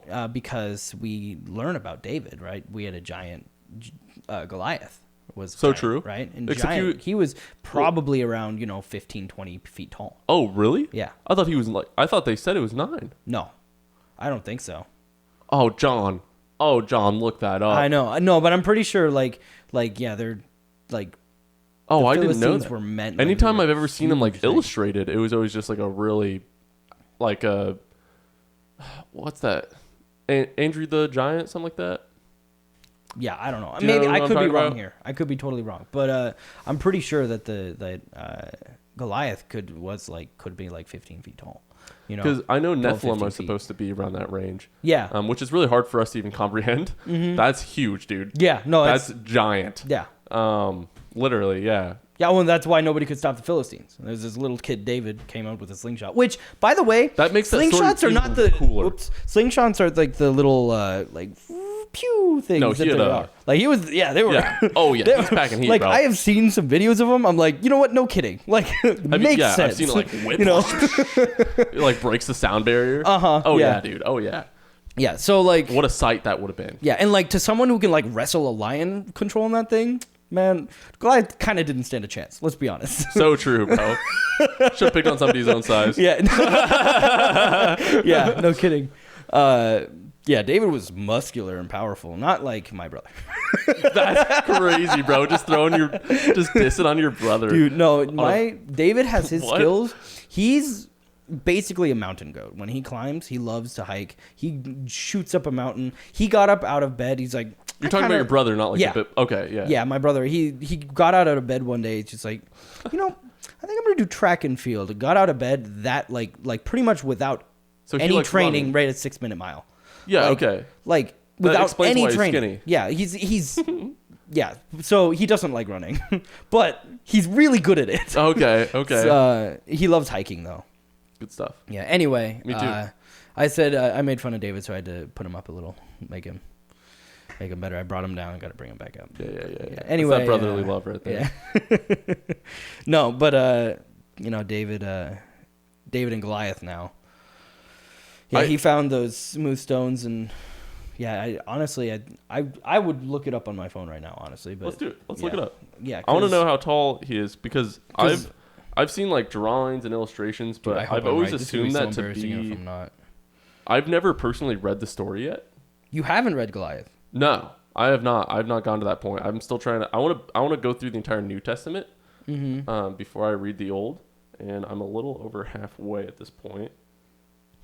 Because yeah. Oh yeah, 9 feet tall is what it says. But does the Bible say that? No, Does the Bible say? the Bible doesn't say that. How 9, tall? 10 feet tall, maybe it's that about. But still, like 9.9, Goliath is? 9 feet 9 inches or whatever. That's almost 10 feet. That's considered giant. The Masoretic text, that is the Yeah. in singular quotes received Hebrew text upon which most of our English Old Testament translations are based, states in 1 Samuel 17:4 that the height of Goliath is 6 cubits and a span. A cubit is approximately 18 inches, and a span is about 9 inches. Thus, in the MT, Goliath is 9 feet and 9 inches tall. So that's where Yeah. I get that from. Because I've Well, always thought that's of about it, right. Yeah. I've always thought of it like the Nephilim were super huge, The Nephilim were along huge, with the yeah. dinosaurs. And But then, yeah, then I want to obviously. see your opinion on this too, of like the trees of old and stuff like that. There's all these mountains and everything that kind of looks like huge, like what could have been huge trees, if you will. Where Yeah. it's Well, I mean- like the Garden of Eden, if you will. Then there's also there's so much actually. There's so much to talk about with this. The idea that there was just far more carbon in the atmosphere Yeah. back then is actually something that I believe that scientists have shown. Like we have less carbon in the atmosphere than we've ever had in our existence. And if there's less carbon, you know, like what do trees eat? What are we made of? You know, Yeah. it's carbon. So when there's less of it as a whole around, then of course things are going to get smaller because there's just less to go around. Yeah, makes so sense. if there was a ton of carbon back then, which I think science shows that You that's gotta start true. breathing more. Yeah, for real, dude. Oxygen may have been trees. more pure. Our genetic code may have been more pure. Yeah. Even there's a lot of factors that go into it. But Oh, yeah. supposedly after the flood, like even looking at the ark with how Noah and his sons, I think, built it, right? Yeah. It's like how. You know? Like it would help. It would help a lot if they were a little bit bigger than we are now. exactly. You know, Yeah. and it's like it doesn't feel that far fetched to me. Yeah. I don't. No, that doesn't sound far-fetched at all to me, too. I would agree that I think that's probably what happened. They were much bigger. So Goliath is post flood. Mm-hmm. So it makes sense that he may be a remnant of the past. You know, he may have had that genetic advantage, if you will, somehow. I wonder how much of it was just like God doing stuff, or if it all makes sense like scientifically as well.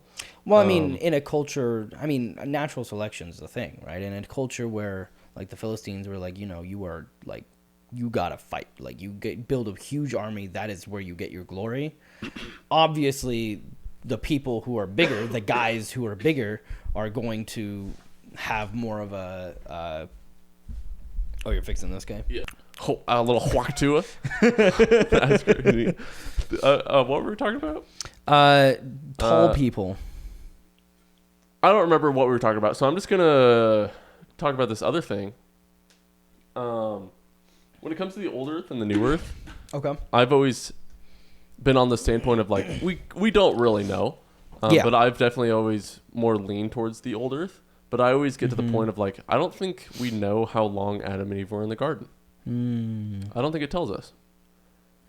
Which means that they could have been in there for like billions of years. I suppose you can make that argument the same way you can make the argument that they were in there for 18 years or however long.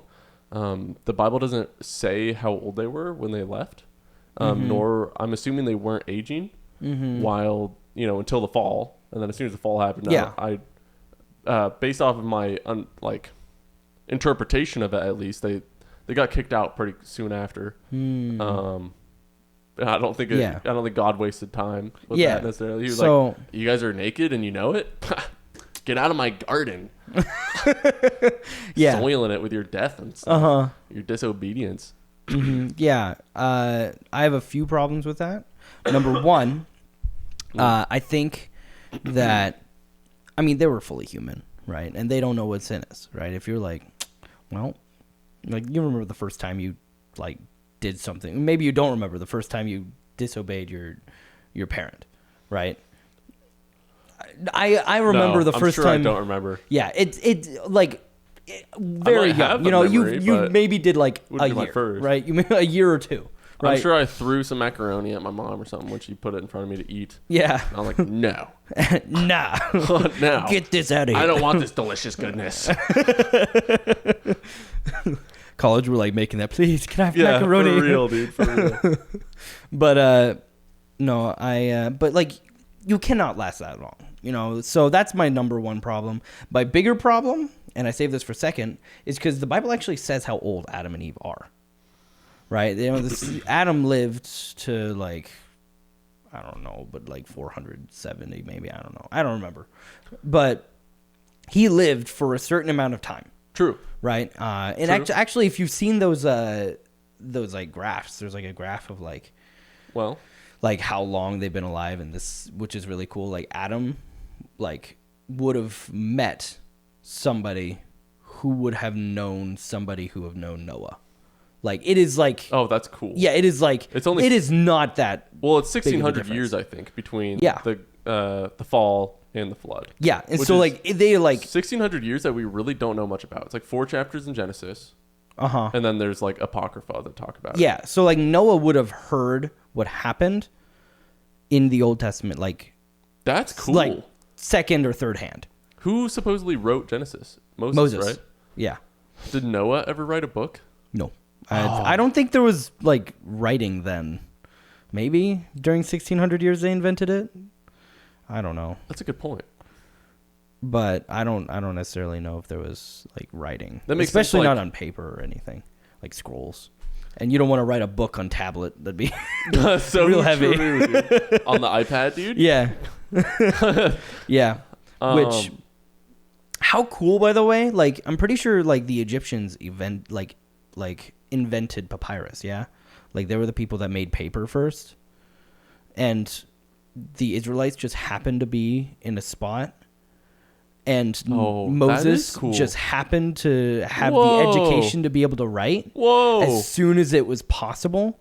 So like it was as accurate to what the stories have been told as like actually possible, That's so cool, dude. right? As far as I'm concerned, it's still Holy Spirit inspired. Oh So yeah, it absolutely is. Yeah, Yeah. Like there's no way that was, that of course it was, and that's so cool, dude. yeah.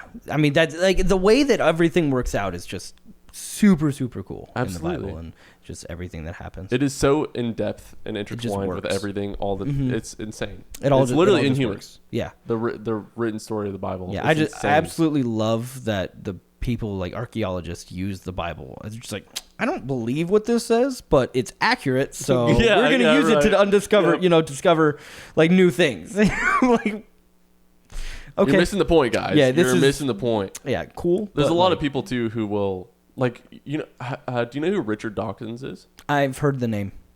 He's like one of the biggest, most influential atheists, if you will, Mhm. for the philosophy of it, and the lifestyle of whatever being an atheist is, along with the arguments for it.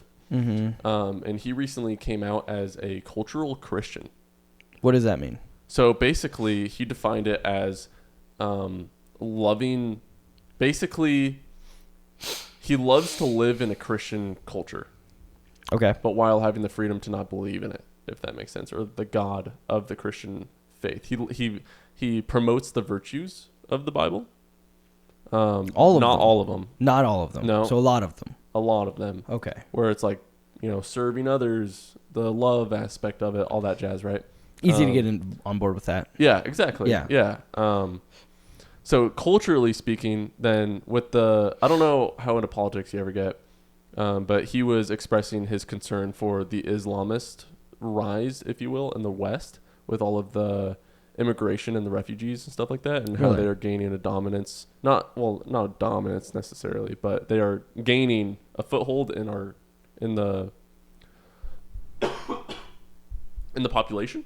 Mm-hmm. Therefore, culture will begin to shift. Okay. And Richard Dawkins was expressing how he likes to live in a Christian culture. Mm-hmm. And he has a fear of if Islam took over, pretty much, because it would change everything. Really? Yeah.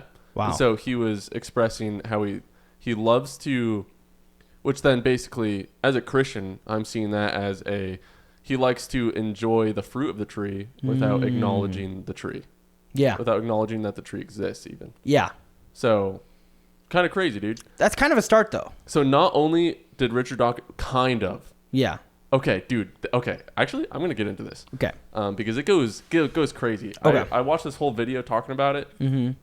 and then I found some scripture, and I thought it was so crazy. I like pulled Will beside next to me, and I was like, I'm telling you about this." And then I read it to him, and he was like, "Wow!" So, okay. Richard Dawkins, basically, huge cultural fella. Ton of people look up to him, right, and value what he says. So ever since he came out as that, it hasn't been that long ago since he said that, maybe like a month or something like that. Okay. Many other top-notch atheists out there, if you will, and or agnostics, just people who have influence, have come out and also said that they are a cultural Christian. Yeah. And it's becoming a more mainstream term because of that. Coming more popular. Yeah. Where people enjoy, again, the fruits of living within a Christian-dominated culture, and accepting some of the virtues from the Bible and some of the wisdom that comes from it, if you will. Yeah. That aligns with their beliefs. Yeah, that's And it's so crazy to me because it kind of there's a few things going on in my head. I don't remember the first one, but I'm gonna talk about the second one, Okay. which is the biblical or not the prophecy, the scripture. Let me pull it up. It's in 2 Timothy, right here. I'm gonna read you 7 verses, Okay. maybe 8. 2 Timothy chapter 3, verses 1 through 8. Okay.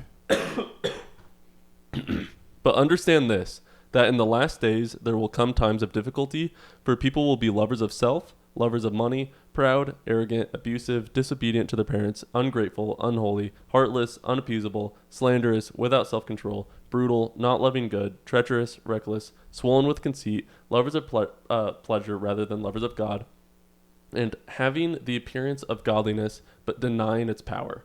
Avoid such people. Which I think that verse is crazy. There's more here. For among them are those who creep into households and capture weak women, burdened with sins and led astray by various passions, always learning and never able to arrive at the knowledge of the truth. Crazy to me, dude. Yeah. Then it goes, I don't know if verse 8 is important here. I mean, it's all important, but. So basically, these people then, talking about the cultural Christian, these people are regarded as extremely intelligent. Yeah. In fact, they are intelligent. They are very well studied. They speak and are able to articulate their beliefs in a very compelling way. Yeah. And so it's just verse 7, always learning and never able to arrive at the knowledge of the truth. Yeah. Goes so hard to me. That's an insane verse. And then talking about the end times where having the appearance of godliness but denying its power, avoid such people. Yeah. Well, I mean, basically, the appearance of godliness, of taking up the virtues of and the morals of God and contorting it in a way that fits their own worldview, it's evil. Yeah.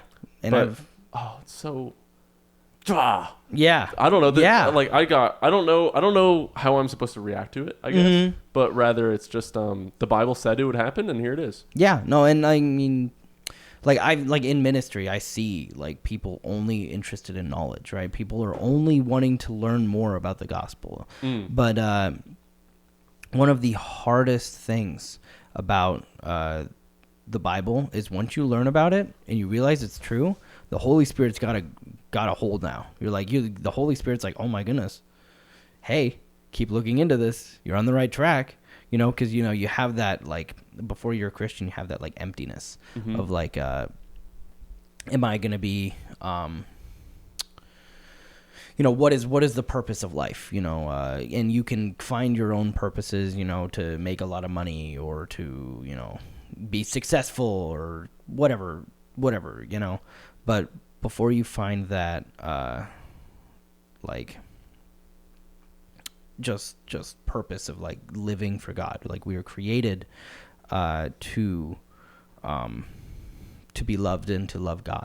Yeah. Right. That is our purpose. So when you start to get onto that track, you see people like quite literally like, oh my goodness, this is the right track. And then all of a sudden you can be like, this is not something I want to pursue. And then you vehemently avoid it. Or you're like, this is something I do want to pursue.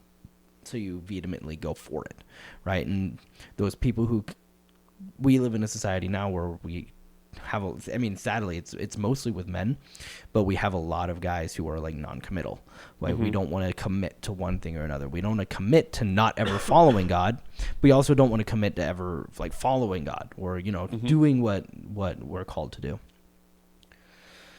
So, we just kind of end up in this lukewarm state. And you know what the Bible says about lukewarm Christians, right? Yeah, like he spits you out of his mouth. You're icky. Yeah, exactly. You don't want to even mess with them. Yeah, right. So you end up we just meet with these people who are only interested in learning more, like intellectuals about God. And Isaac Young met with someone for multiple years. He was not a Christian, and he's like, look, dude, you know enough about God now. Like I've walked through like most of the Bible. You know that he's real. You know that he exists. You just have to make the choice. Are you going to become a Christian? And he's like, I don't know. And Isaac's like, there's nothing I can do to help you anymore. This is something you have to face on your own. Right? Because that is something where you're at, right? It's where people are at. What's really sad is people don't want to just, you know, admit and go for it, jump, right? And that first step of faith is the hardest one It's actually the opposite. It's the easiest one, right? The first step of faith into Christianity is the easiest one you will ever have to take in your Christian journey, right? Because once you become a Christian, all of a sudden you're just like, okay, now I have to give up my time, my schedule, It keeps adding on. Yeah, there's more and more and more and more until you've given you're like, oh, all of it. Oh no, I feel convicted about this also. Yeah. And you're like, oh, not this, God, Yeah, please. the Christian life this is too. the Christian life is not an easy one. And I love what Paul says though, is he says, there is nothing like if Christianity isn't true, if Christ didn't rise from the dead, then Christians, then we are to be pitied above all. That's what he says. He what a waste of our life. Yeah, what a waste. He's like, he says like, there's a verse in the Bible that says like, eat, drink, be merry, because tomorrow we die, or something like that. That's in the Bible, and that is that like in that context. Without God, that is your life. Yeah, what or even like is there? Yeah, exactly. Other than seeking pleasure. Yeah, that's all it is. Dude. That's literally it. So then, what happens next is he says, well, but if God is real, like there is nothing more pressing and important in your life. Right? Absolutely, this is the most important thing. Yeah. Because there is nothing that is like more important than forever. Right? So true, dude. It's like all of you I've always loved this ever since I learned it. If you divide any amount of time, could be 10 quadrillion years, if you divide it by infinity, it just equals that to zero. Yeah. It's minuscule. Yeah. In the grand scheme of infinity, where our time here is so short yet so important. It's I think I was talking to some boys, some freshmen. I took some boys. Yeah, some guys, some men, some children. No, not children. I was talking to some men, my boys. Anyways, BOI, not BOY. You know what I'm saying? Yeah, I got my you. boys. They we were all drinking milkshakes, and they were as you do. As you do at Denny's. They were expressing their fear of the tribulations and how they don't want to live through it. Really? Like, because we were kind of wondering, like, what do you think about the end times? Do you think we're in it? Do you think it's far away? How close? Whatever. And we got onto the topic of tribulations, and basically it was really fun to kind of go into it I feel like it was one of those moments where it's like, I don't even know how I came up with any of it. I just started talking, and it was really... God can. Yeah, right? God can. God can, right? Yeah. it was really fun in the moment as I kind of went into the whole trying to put our life onto an eternal perspective. And any pain that we experience here is so unimportant. It literally means nothing. Yeah. In the grand scheme of things, for as long as I am glorifying God and or serving Him, then it matters not what I do not experience in this life. It doesn't matter what I do experience in this life. Yeah. It doesn't matter if the next 60 years of my life I live in a dungeon being tortured. Yeah. It literally doesn't. Because at the end of that, I can find joy through all of it because I have the promise of Christ. Yeah. That I will be with Him up in heaven. Bam, dude. It's like, there is no point to fear it because the pain here is so minuscule in the grand scheme of things. Yeah. So I don't know. Like, obviously, if a bear mauled me to death tomorrow, I would be terrified. Yeah. I say I'm not afraid to die. I'm probably afraid of, like, how I might die. Yeah. But I'm definitely not afraid about where I'm going to end up. Exactly. Or what is on the other side kind of thing. I don't know how God's going to, like, transport me around. Judgment Day sounds really scary, but after that, I'm chilling, dude. Yeah. Mad vibing. No, it's just when the final trumpet sounds and every knee will bow, every tongue confess that He is Lord. I just imagine me down there just smiling like, Lord God, you are amazing. Like, just like every other time I've seen Him in my life, I like my knee bowed, my tongue confessing, Lord God, let me praise you forever. And then the guy next to me is just terrified, just like, oh my goodness, they were right. It's like, dude, like there's like a saying, there's no atheist on a war zone kind of thing. Yeah. There's no atheist soldier out there, It's like as soon as you're pitted with I'm not coming home, it's like you really think about the afterlife. I feel like people get comfortable and it feels like, as time flies, people talk about how it feels like yesterday I was 6 years old, whatever. It's like at the same time though, it was also 14 years ago for me. It feels like a long time. Yeah. That was a long time ago. Yeah. So it's like life is short, but also kind of long, and it gets confusing, and our perception of time is always just now in the moment. And, the brain doesn't exactly enjoy thinking about death and or what comes after, because there really isn't an answer unless you look towards God. Yeah.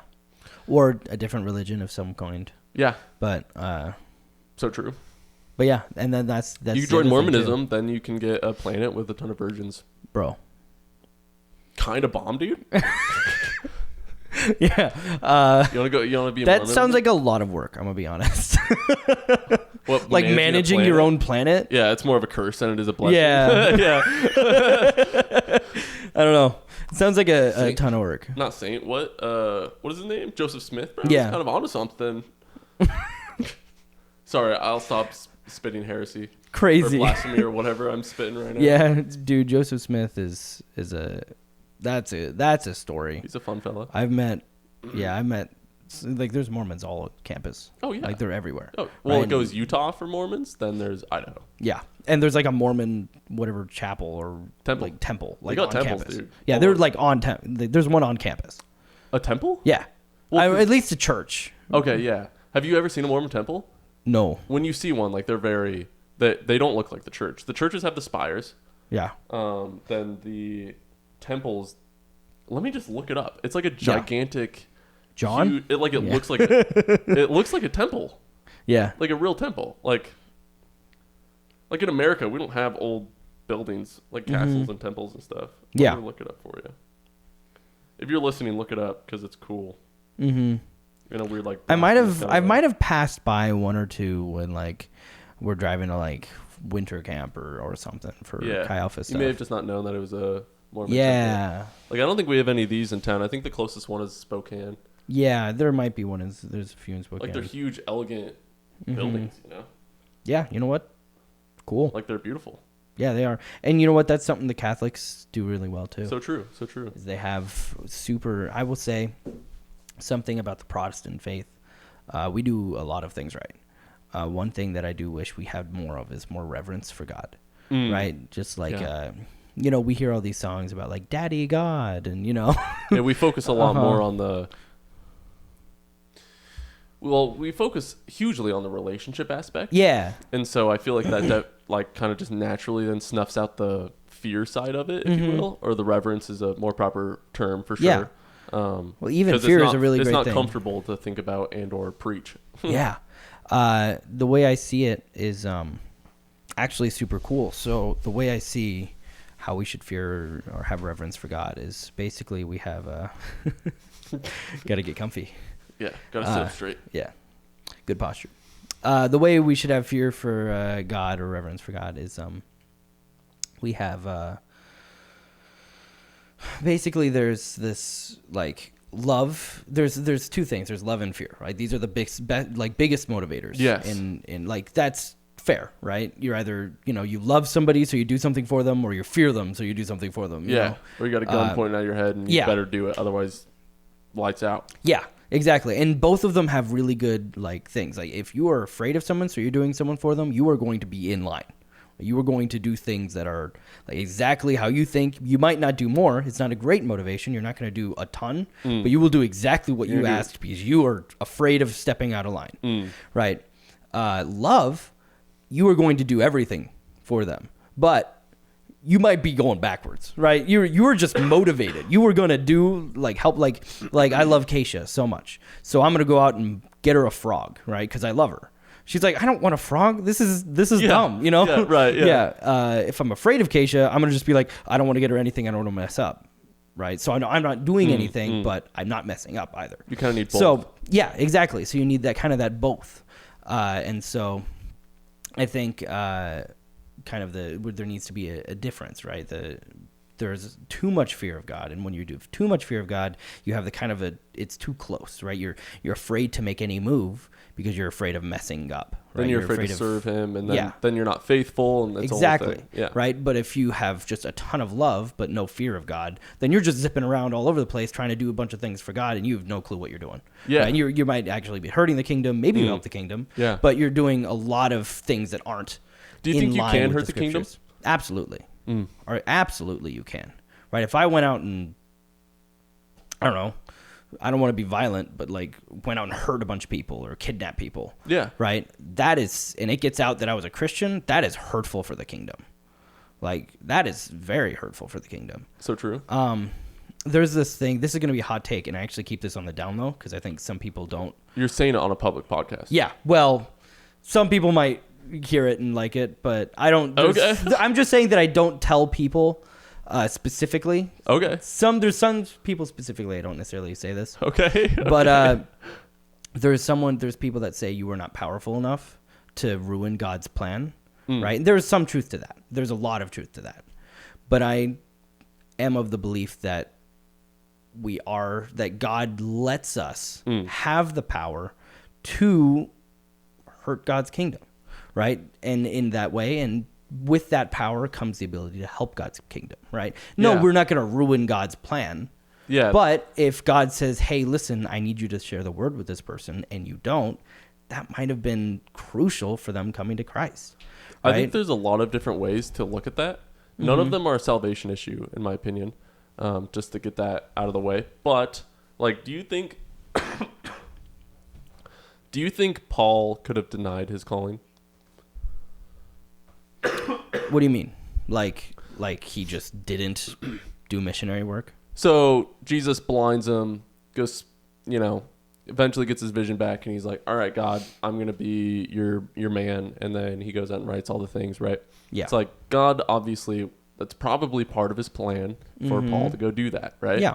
So what if Paul then decided to say, nah, actually, and just went back to killing Christians?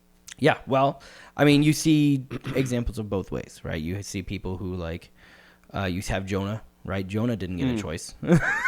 Well, Jonah was going to die and then got swallowed by a fish and spat out, so he didn't get a choice. But I know I definitely got a choice to do the internship, right? Like God was very specifically said, Luke, you can either not do the internship or you can do the internship. If you do the internship, I will probably use you in more ways than if you just do like regular go out, be a CMA. yeah. It is going to be a hard year for you, but through me, you can do all things, right? Do you think... Yeah. So, I mean, yes, I do have free... So I had the free will to choose in that situation. Yeah. So Paul, I have no clue. But we do see is that he did choose to follow what God said. And I have no clue if he would have continued on that path. I think it's very likely that... Paul was saved by God many times. And I think maybe one of those times he just wasn't saved by God. And all of a sudden... there was no more Paul or Saul problem, I guess, is what it would be. But I don't think God would have appeared to Saul like that without knowing what it was going to do to his life. Because I think God keeps those super miraculous, appearances of who he is kind of lower. Right, not as common, because if everybody experienced a God moment, you'd be like, oh yeah, that was my God moment, whatever, And I think a lot of people would be like, whatever, sure he exists, but that doesn't mean. I mean, like the testimonies wouldn't be as weighty. Yeah, exactly. I think probably if I wasn't a Christian and then I saw something like that, I'd just be like, I was just dreaming. There's no way that was real, right? It's too fabulous, too extraordinary for me to believe that was real. And even now, if God just kind of appeared in the side of that room, we'd be like, nah, that was probably just me, like low blood sugar, I haven't eaten dinner yet, whatever. You ever just dap him up? Yeah, exactly. Yeah. I don't know. I would imagine that, and I don't necessarily need that right now. I see God in other ways. So why would he... bring down almost the weight of his physical appearance if I just don't need it. I don't know if that was kind of a tangent. No, but. that was good. So with the whole free will predestination thing, which is kind of Crazy. we've kind of landed skirting. on now We've kind of just skirting around this. I'm gonna go hog wild into it here now. So all right, we've talked about it before apparently, but we have at the Beehive. Oh yeah, yeah, that's true. A little bit at least. Yeah. After some, I don't remember how that happened. Anyways, I've gone back and forth now a lot on like where I kind of fall on that spectrum between Arminianism, the two extremes, Arminianism and Calvinism. Do you know what those two are? A little, yeah. Cool. Yeah, I was studying them. So basically, I've gone back and forth trying to figure it out, just praying a ton about it, trying to figure out what is truth, I guess. Because I know what makes me feel better, but I don't think I want to let that get in the way of what I deem as real or not, if you will. So what makes you feel better? Definitely the more Armenian side. Yeah. Definitely makes me feel way better. Yeah. Like your choices have autonomy. Yeah. Like you can choose. But then there's a lot of scripture that I think that points towards both. Really? Yeah. Like there's a lot of scripture that points towards free will, and there's a lot of scripture that points towards more predestined. There's a lot of scripture in the New Testament. Paul uses it a lot. The chosen, the elect, and he literally uses the word predestination. It's kind of it's interesting. So then there's many different ways you can look at it, whether it's God has the foreknowledge of who would choose him kind of thing, or maybe it's kind of more like a Satan kind of thing, where Satan was literally, Lucifer more specifically, was standing before God in all of his glory and still decided to serve himself. Maybe humans are capable of that same decision. And in that way, maybe then God would call him to us. Yeah. If that makes sense. It's kind of like because I've always understood or had the understanding, whether that's wrong or not, I don't know, of the idea that I am fully wicked without God. Yeah. And if I'm fully wicked without God, then I would never choose him without his influence on me. So if I would never choose my influence, or if I would never choose him without his own influence, then how did I choose him if he didn't choose me first? And the Bible says that he chooses us. So it's kind of like, okay, so what does that mean then for the people who he doesn't choose? I don't know if that's necessarily true that he doesn't choose them. I'm not going to claim that I know the actual truth of it. Yeah. But what I do know is, or what I've kind of come to the conclusion to, ultimately, is if he did choose me, I know I still made the choice to follow him. Yeah. That doesn't mean that maybe my fate or my salvation was predestined in a sense. Maybe it was. Even if he chose me first, then in my life and in my own individual consciousness and experiences, I still came to the conclusion, even if he is the reason why I ever even considered him in the first place, to follow him. I made that decision because it's where my heart was in the moment, right? It's kind of like I don't think that takes away. It's kind of like he's not gambling with us in our fates, if you will. Yeah. But also having real love. It kind of takes that robot choice away, if that makes sense. Yeah. It's like, it's still my choice. Yeah. He didn't make that choice for me, although it's like throwing maybe it's a bad analogy, but it kind of feels like to me in this moment, like throwing a bowling ball down, but with the gutters up, if that makes sense. Yeah. I don't know what do you think about that? Well, I mean, I'd like to ask you a question real quick. Where are you kind of on the scale right now? You say you bounced probably right in the middle, dude. You're right in the middle right now. In the middle. Right, so no idea. We'll see where I want to ask you a few questions. Next week I'll probably be one or the other. Yeah. Maybe right now you'll choose one. Yeah. No, but okay, so I want to ask, who do you think, this is not something that you always want to use for theology. Okay. But something I like to do is I did a long time, most of my college experience was about trying to find the character of God, right? You read the New Testament and the Old Testament, and you see there's a lot of similarities, but just seeing like who God is, like if he was in this situation, what would he do, right? How would he act? Through that and through reading the Bible, do you see a certain aspect of God, maybe this is too vague, but like kind of a certain aspect of God that you would imagine he would lean more towards Arminianism or Calvinism? Is it Arminianism? Is that right? Or Armenia? It's something, yeah, whatever. Something like that, yeah. I think it would have to be both. Really? I think reading through Scripture, I get both. Yeah? I think so. I think Jesus, I think, clearly states that he died for all. As we are all in the image of God. Okay. So is that for Arminianism then?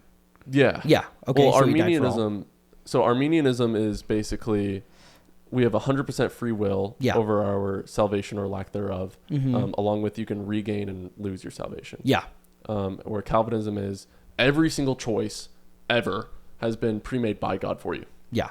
And you can't lose your salvation if you chose you, kind of thing. Yeah. So it's two extremes in my opinion, Mhm. where I think the Bible is I think there's a lot of gray area with it where we don't even understand how, nor can we comprehend how it really works.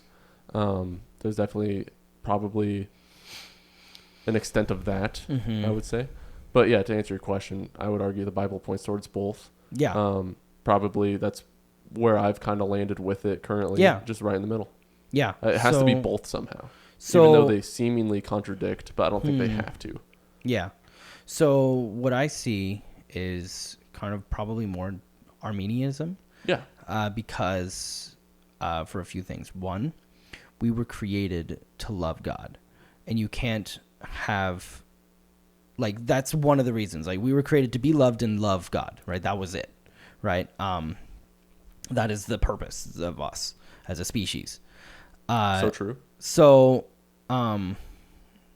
he also gives us he gives us as through Adam and Eve, right? He gives Adam and Eve the chance to choose him or to choose death and sin, right? He did not have to make that, right? He could have just said, love me, do whatever you want. That's it, right? But he set apart laws and rules for us so that we can choose to love him or choose to not love him, which is a weird concept because every single rule that's ever been around has been to protect us and to love us. But this time, this rule was actually to give us the choice of following or not, right? So if God specifically put something that could bring harm to his kingdom and gave us the power to choose to give harm to his kingdom or to continue living in perfect harmony with him, that alone that proves that we are able to rebel, and therefore he gave us the ability to, right? That's number one. Number two, angels to a certain extent also have some sort of free will, right? They're not just God's slaves per se, because we see Lucifer and multiple angels that became Satan and the demons. Multiple of them followed him to hell, outside of God's presence, right? Because they chose to rebel, right? That's somewhere in the New Testament. I think it's in Corinthians. Are they in hell? Yes. Well, hell is just the lack of God's presence. So if God cast them out of his presence, then yes. Oh, shoot. That's kind of... I never thought about that. Uh-huh. So they're on earth, but the same way that we can be experiencing heaven now, the same way they'd be experiencing hell now. Oh, that's crazy. Dude. Yeah, that is crazy. Whoa. So, it's Keep just going. the lack of God's presence. Yeah, exactly. So, yeah, that's a crazy thing. So, yeah, they can quite literally be in hell and on earth at the same time. I think that's a very valid thing. But where was I? I don't know. You were going through it. Yeah, I was just going crazy. Okay, so if the angels and we were specifically given the ability by God to make choices, then that's free will, right? God's given us free will right there, right? That is inevitable proof. It does not matter, we've been given free will. And that's kind of where the argument ends for me, right? Right in the first few scriptures. That's a part of God's thing. And then just seeing in my life, God gave me a choice between two things, Yeah. Even I brought up Jonah before, right? Jonah did have a choice to not go to Nineveh. And he did, right? He chose not to go to Nineveh. And then God was like, actually, you are anyway, Yeah. But he still made the free will choice to be like, okay, God, you win. I'm giving in to you, right? And so we did. He got eaten by the whale and spat out in Nineveh. But, that was still a free will choice. Now, I think some people have better chances than others, right? I was in a Christian home where I went to church every single Sunday, or practically every single Sunday. My parents were involved with church. I was involved with church. I had a very good chance, right? My dad was a strong Christian. He was the head of the household Christian-wise, so I had a really good chance at continuing that because I got a very tangible way to see Christ. However, I know that there's a lot of other people out there who are born into atheist households or, anything else, and they just don't get the or ability. Or in like the middle of India, and they just never heard the name of Jesus. Yeah, exactly. And then you go into this part of like, seek and you will find, knock and the door will be open to you. Mm-hmm. You can see the world around you. And if you start questioning, God gave us the ability to question, like the inherent curiosity, right? And as long as you follow that, then God's at the end of that road every time. I've always thought of that as like a cool aspect of how we are made in the image of him. Mm-hmm. Where if he is all-knowing, it makes sense then that as we are limited, we would still have that. It's kind of like the want to know thing. Yeah. Is like a remnant of trying to be like how we are supposed to. Yeah. Or resemble our Father just that much more. Yeah. So I mean, cool. well, he built in us a natural curiosity. And then in the world, he built the natural answers, right? So I read something have you ever read for A Case for Christ or Case for Creator? No. By Lee Strobel. Highly recommend. I could write down. I have a book list that I. Yeah, Case for Christ. I'd put that at the top because what it is basically this atheist named Lee Strobel had a wife who came to faith, and all of a sudden, this wife started changing. Right, she went from this selfish living for herself to all of a sudden living for her husband, living for her family, and all of a sudden he couldn't deny it anymore. He was like, "Oh my goodness, this is ridiculous. I have to prove Christianity wrong so that she will go back to normal, or that, she will go back to, what I know, and then I don't have to feel like a bad person anymore, So he started just going crazy, right? He was a journalist. He interviewed a ton of experts in their field, and basically by the end of the book, it's his coming to Christ story, right? He's like, he interviewed, people who he interviewed, one of the coolest ones is he interviewed a psychologist to see if Jesus was insane. Whoa. He interviewed historians to see if Jesus actually existed, because, if you're claiming to be the Son of God, you're either insane or like, or you're the you Son actually of God. are, Yeah, for sure. Or, whatever. I mean, there's many who have come to claim to be the Son of God. Yeah. But like, he died for that. Yeah. If you put any of those people on a stand, they would not die for that. You don't die for something that isn't real. Hence, the disciples died. Yeah, it's one of my favorite arguments for the legitimacy of the gospel. Yeah, they cool. literally died for it. Like in gruesome, awful ways. Like Peter was so bad that he's just like, he was gonna be crucified at the same way as Christ, and he's like, no, I'm not worthy. Flip the cross upside down. Peter's insane, dude. Like, that's horrible. That is. You can be on the cross for sometimes days at a time. Depending on how strong you are. But, and to be upside down for that long? Nah, dude. Nah, I'm good. Nah. Yeah. Are you excited to die in like a horrendous way for Christ? No. No? Okay. No. Fair. Not really. I am excited to serve Christ. Like if like the tribulations happen, if they do, we can talk about that. But, if they do, and like, I just end up dying. Like there's like locusts eating my boils or something. Like it's chill. Nah, that sounds horrible. Yeah, it would be. That would be absolutely. I want to serve Christ. Have you ever seen Hamilton, like the play? No, you haven't, dude. There was this quote in there that was like, "Oh my goodness!" Like I'm applying this to like my faith journey, right? George Washington was like singing about how. Dude, it's crazy to say that, but no. George Washington was talking to Hamilton. Hamilton was like, "Listen, I want to die for my country. I want to serve and die for my country." And George Washington says, "Son, dying is easy. Living is harder." Right? I'm like, bro, that's so good. Like, I can say I want to die for Christ, but what if I say I want to live for Christ? Yeah, right. What if I want to say I want to survive and die do everything to yourself I can every day so you can live for Him? Yes. Yeah.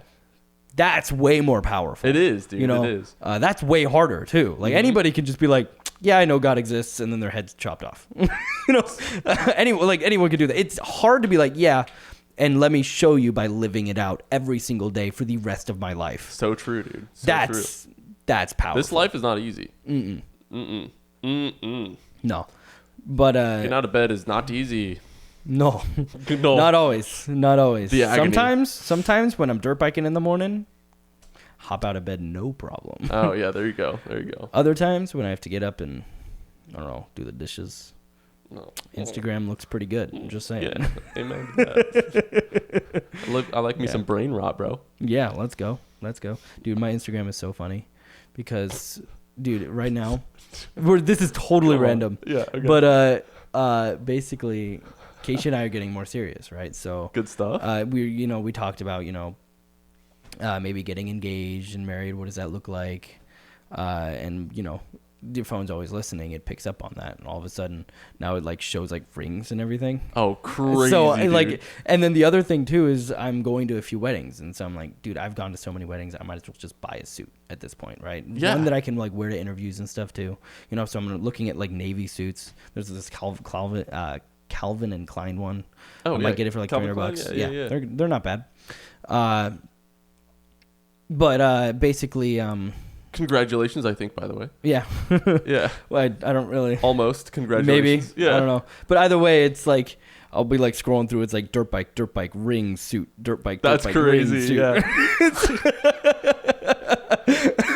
It's really funny, like wedding tip, and it's like super like you'll have like the most adrenaline thing ever, and then just like super sweet crafts right next to it, and then like some random meme about SpongeBob or something. I don't know. Have you ever gotten in a bad crash while you're out there dirt biking alone, dude? Not alone. When I'm alone, I take it more easy because it's more dangerous. When I'm with people, leg in the middle of nowhere. With people, I push myself a little bit more because they can go get help or they can call somebody or whatever. I still stuck with a broken leg, sitting there waiting for help, but at least I'm gonna survive. Yeah. Someone I know will be able to help me. So yeah, I push myself a little bit harder there, but if I don't, then So I push myself a little bit harder when there's people around. But when there aren't people around, then I just kind of go easy, and I don't crash nearly as much when there aren't as people around. When there's people around, I have crashed pretty bad before. The worst I've ever crashed was when my dad was watching. I was at the track, and my dad's a pilot. Oh, cool. And he like flew in, and I was like, "Hey, I'm at the track. You should come like watch me do a round." And I was exhausted. I was about to pack up, and he came in. I was like, "Oh, now I have to go again." Right. So I went around the track. And when you're tired, your brain is just out of it, because dirt biking works every single muscle. You're standing up, sitting down with your calves, with your hamstrings, your balance, your core is always flexed, and you're working your arms. The upper body is actually the lowest that you do work, believe it or not, because it's all based on where you're leaning. Mm-hmm. But you do have your hand and grips. Like if you ever look at Asher's like forearms, they're like as big as his biceps. Dude. Huge. because that's what he does. Right? Yeah. Just squeezing the throttle and clutch or brake and clutch.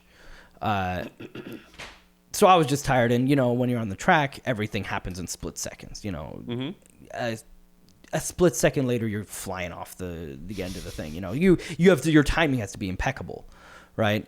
Your rut's in front of you. You've got to look out, and you got to split second decisions. And my brain was just lagging, and I just went around a turn or on the bank. And the back tire flipped and kind of came out from above the bank. It just slipped out above the bank. I was riding too close to the top. Whoa. And so the back tire just kind of flipped around like that. And then I tried to catch it, and I ended up falling on my hip. Oh.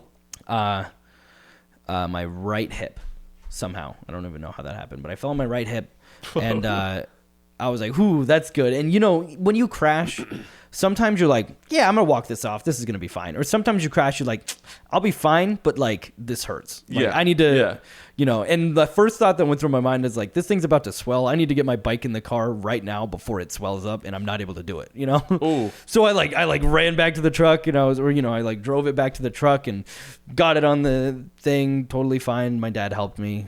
And he's like, "You're good?" I'm like, "Yeah, I'll be fine." He's like, "All right, I'll see you at home. Sounds good." All right, and cool. about then is when it really started hurting because adrenaline had started dropping. And I was like, "Oh, the shock wore this off. hurts," you know. So I got into the truck to drive my bike home, and I was like, "Oh my goodness, I can't move my foot right to left." You know how like when you're driving, you use one foot and you move your foot based on your heel right to left. So I'm like, I can't get from the gas to the brake, right? So I had to like drive with like both feet. Oh gosh! Because I was like, I couldn't move my right foot. So that was probably the worst crash. I just had a giant bruise on my hip, and it was just swelled. And I've never broken a bone or anything. Yeah, okay, it didn't break. No, good. I haven't had any broken bones. The only broken bone I've had was my left pinky toe, I think. And I think I dislocated it chasing my dad for the last bit of mint chocolate chip ice cream. Oh, good. Yeah. That's worthy a cause. Yeah, worthy absolutely, cause. Absolutely. Yeah. He ate it, and he didn't give it to me. But, Oh, dang, dude. yeah, dude. Yeah, high risk, high reward, bro. Dude, yeah, I mean, brutal. Unfortunately, it was It's high risk. a tough world out there. I was longboarding a few years ago now. Yeah, it would have been a few years ago. Sorry. I was longboarding a few years ago. Oh. Yeah, at like 3 a.m. because that's Yeah. when it's fun to do it because there's no cars on the street and you just like go down everywhere. Yeah. Up in Post Falls. Super awesome. Do you have like headlight or anything, or you just like? No, there's street lights. You're No. chilling. Well, I'm talking so other cars can see you. Like, No. if there's I'll a get car out coming, there. you're just There's like one car. you're dying for Christ. Is In what fact, you're doing. dude, there was that's what I'm doing. I was doing God's work out there longboarding. I was with my boy Tyler. Okay. We're both longboarding down Post Falls, and there was so little cars. Like cars are not of concern. Yeah. To the point where, right before the crash happened, a crash is about to happen. Yeah. I was looking behind me because Tyler pointed out a car that was like 3 miles away, way down the road. Yeah. And I went, "Oh, really?" And I turned around, and potholes? Not potholes, manholes rather. Like the big manholes. Oh yeah, very different. You know how there's a smaller there's smaller ones. Okay. You know what I'm talking about? Have you seen those smaller ones? I'm sure I have. Okay, cool. Next time you see a road, you'll see them. There's little tiny ones. Yeah, Anyways, I think I know what they are. Yeah. So I wasn't looking where I was going. Or at least, before I turn around, I'm like, I'm good to go. I'm going straight on a road. Yeah. I turn around. As I'm turned around, looking at the headlights of the car way over yonder, not a problem at all. My front right wheel falls into one of those little manhole covers, and the lid on it flips. The lid flipped, my wheel went in, and it just stopped the board immediately on the asphalt. And so I just went flying. kind of kept going. I kept going. I just flew off the board, and I landed on my left arm all funky. I got home that night with a stiff arm, and it just hurt. And I didn't want to wake up my mom, so I didn't. Of course. I just slept it off, hoping that it wasn't broken. And I woke up that morning, and I was unable to move my arm. Oh, shoot. Yeah. So I went into the x-ray. It was really annoying, actually. I remember how, inconvenient it was. Or I remember how the technician, whoever the x-ray person was, they were getting a little annoyed by me because I wasn't able to put my arm in the positions that they wanted me to put it in. Oh, really? Yeah. I forgot about that, dude. Anyways, shout out to that guy. He was pretty cool. So turned out I broke my left radial head in my elbow, which is basically what allows movement in the joint. Fair. And so it was just like a little hairline fracture, though. Okay. Which is crazy to me that that's all it takes to restrict movement completely. So basically, my arm was just like up over the chest kind of thing. Yeah. Oh, good stuff. Dude, shout out to this cup. Yeah, that mug's it's MVP right now. Yeah. And so basically, I wore like a sling for 2 weeks, and then the doctor told me to move my arm more, which I think is one of the only bones that moving it actually helps it. Oh, really? Yeah, normally they cast it up and restrict movement Really? as Yeah. much as possible. Well, I But mean, for yeah, this- with like kind of the joints, you probably want to keep moving them. Yeah, I guess so. Yeah, so for every single day in the shower, I would do like my arm stretches, and basically it would just be like moving it slowly but surely a little bit more, and like kind of push it a little bit and like into the pain. Because what would happen is it would get so painful that my brain would just stop me from moving my arm further down. Yeah. And so just over the months as it healed, I gained more and more of my movement and my range of motion back. Wow. Until I could stretch my arm back all the way out. Yeah, you're just good there. Yeah. Wow. Now I'm good again, dude. Yeah. Wow. All Did you have fixed any up. surgeries or anything? No. No. No, it's just a hairline fracture. That Okay. same accident, I broke a pinky like way back in the palm of the pinky finger. Wow. Broke a bone there. Just another hairline fracture, except, it was so far back it didn't matter. Yeah. It's like, so it was like worst case scenario, broke 2 bones. Best case scenario, broke the 2 best bones that I could have ever broken. Yeah. Because they were the most Healable. healable or less, they were the most convenient ones to break, Yeah. if you will. Yeah. Or to Yeah. heal. They are the most convenient bones to go through the healing process with. Yeah. Well, that's good. Yeah. That's good. Seems kind of inconvenient to have your arm stuck, like you cannot move it though. It was there, for a while. It Yeah. was pretty inconvenient. But, eventually I had enough range of motion to, like, be able to do things again. How long did that take? A few months. Oh wow, that's not that bad at all. No, it wasn't bad. It's just a little hairline fracture. Wow. Like, my younger brother, my younger twin brother. All right. Back in elementary, he severed his left arm, I believe it is, where the bone was completely fractured and like sticking out one way. Ooh. Yeah. So that would. I hear those are actually like heal better though than like the like partial ones. Oh really? Not like hairline. Hairline probably heal better, but like I hear like You mean like a little chip breaking off kind of thing? yeah. That would make sense. Yeah. I guess. I guess don't that know. makes sense. I know that sometimes like they're like when things are twisted or look weird, they actually have to break through the whole bone and just give it a clean restart. That's horrible. Yeah. I mean, I assume they have like I think they just fitted his anesthesia or back something. into. Well, no, that's the thing. So he had to have like metal pins be put into his arm to keep Yeah. the bone from moving and stuff, right? Mm-hmm. Then by the time that they had to take the metal pins out, they just yanked him out of his arm. They didn't do anything? They said, "All right, hold him down," and then they, yeah, That's nuts. What? they held him down. They were like, "All right, this is gonna hurt." Are you And serious? no anesthesia, no nothing for the pain, and they yanked it out of his arm. Blood went everywhere. That's crazy. Yeah, Maybe it's hard to like do anesthesia on a bone though. I don't think it's the bone that hurt, bro. I think it was all the tissue that was being ripped out with the metal thing. Yeah, That was in his arm for months, dude. Yeah. So now he still has like the scar of where the metal thing was in, and then Really? like a little line. Yeah. Oh, where they, like, had to ripped do, it like, out. the incision and stuff. Yeah. Wow, Yeah. that's crazy. Pretty cool. I remember. I'm just glad it wasn't my arm. Yeah, Yeah. no kidding. I don't remember what he did to break it, but I've never had anything more extreme than a hairline fracture. Yeah. No, I mean, I never got this toe thing checked out at all. It just doesn't bend quite right. Like other than that, I've never. I got a ever weird toe really- thing too. Not just. I actually do. I was diving. I hit my toe on a rock on the way down, and it's just never healed correctly. I remember it hurting, and it never hurt enough for me to like pay attention to it more than just like ooh every now and again, Yeah. And it's just like it's a little comparing it to the other one that never had that problem. It's just a little crooked. Yeah. Yeah. Whatever. I'm like, all right, that's well. Yeah, I'm fine with That'll that. be arthritis when I'm 90, but that's fine. Yeah. I'm not 90 yet, so Yeah. I think I'll be able to survive if my like pinky toe is arthritis. I'll be fine. amen, dude. I'll It's not my pinky toe, bro. It's I guess it'd be my index. your index. My index toe. This one, Yeah, no, the one right next to the big toe, big one, the thumb toe. the boss. Yeah. What do you call them? Maddie at Piggies. Your retreat. Oh, pig. That's a new one. That's a good one. She was debating whether or not to call them like dog. You only call them dogs when it's fully barefoot. This is what she's saying. Otherwise, like if you're wearing sandals or something like that, you just got your grippers out. Yeah. It's the So toes. grippers is really funny. It is. It's But I hilarious. think grippers is synonymous with dogs. Yeah. I think they're both synonymous with each other. Mm-hmm. It's just like what context would you use it in? Yeah.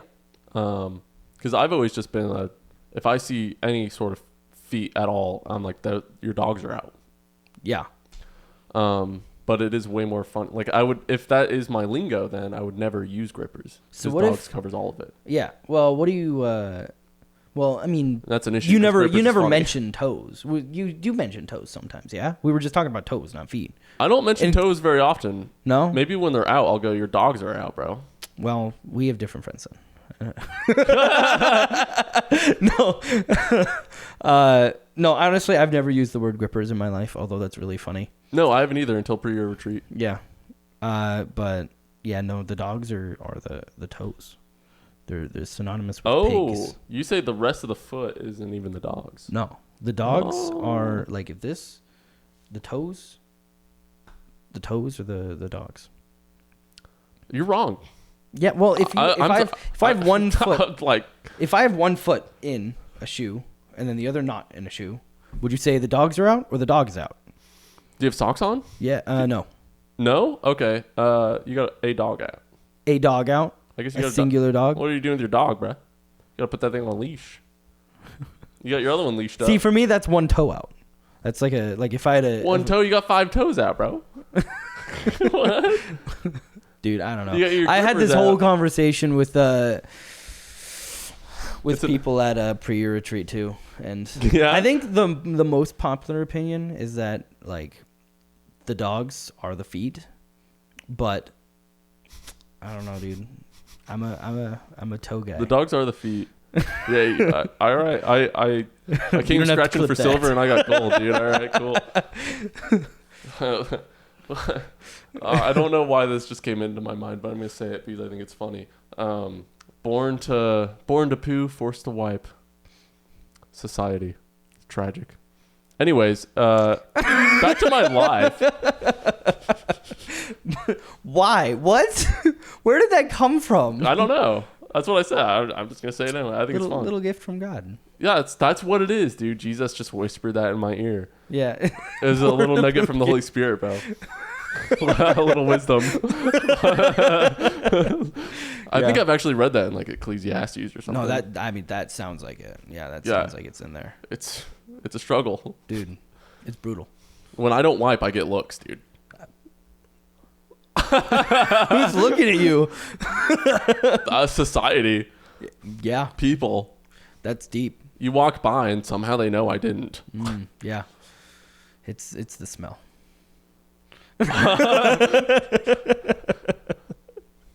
Anyway. Back to my life though. Yeah. During pre-year retreat, I did share a little bit about my father and stuff with you. Yeah. I don't know how much I covered or what wasn't covered.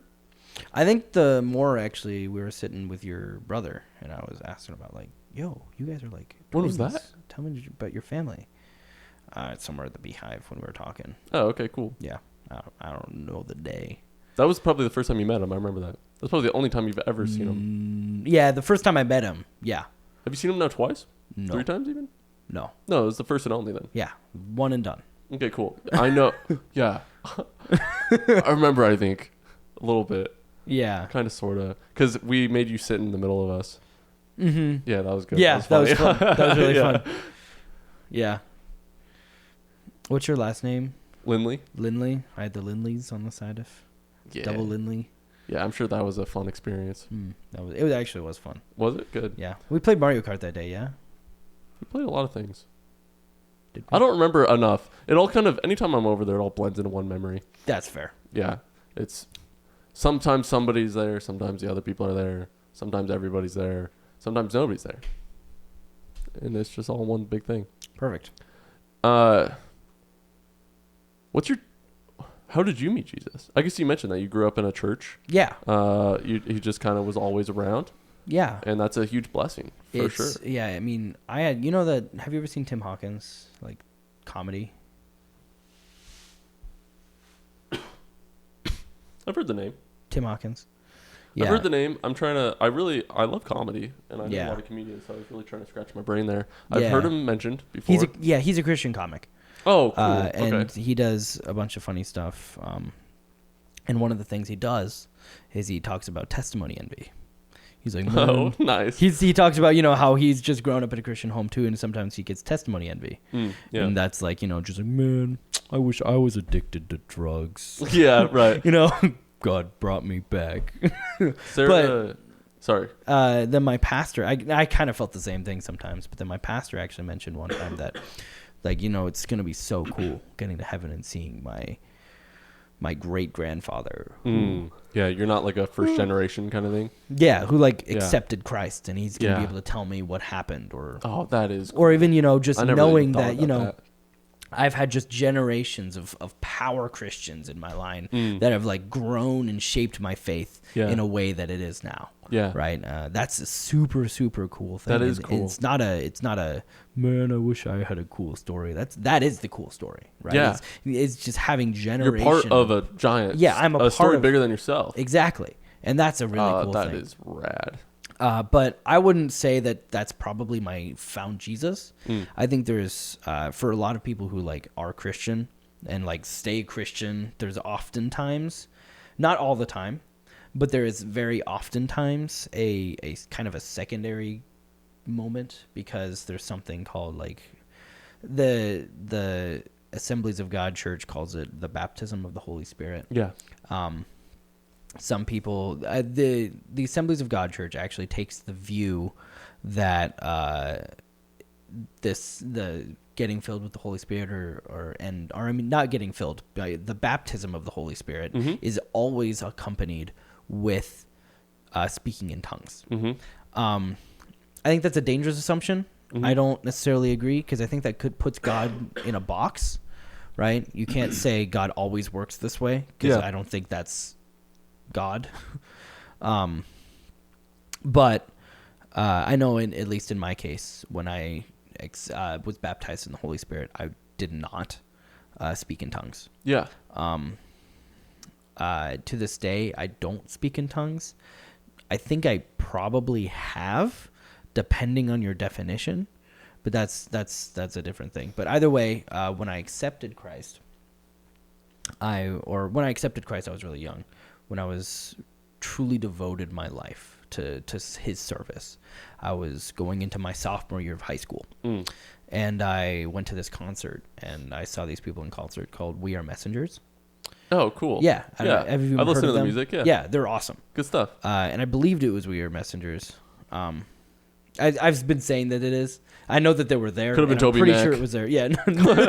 No, it was. Yeah, but they had this this worship night, and we were worshiping, and basically there was this moment where they decided that they're going to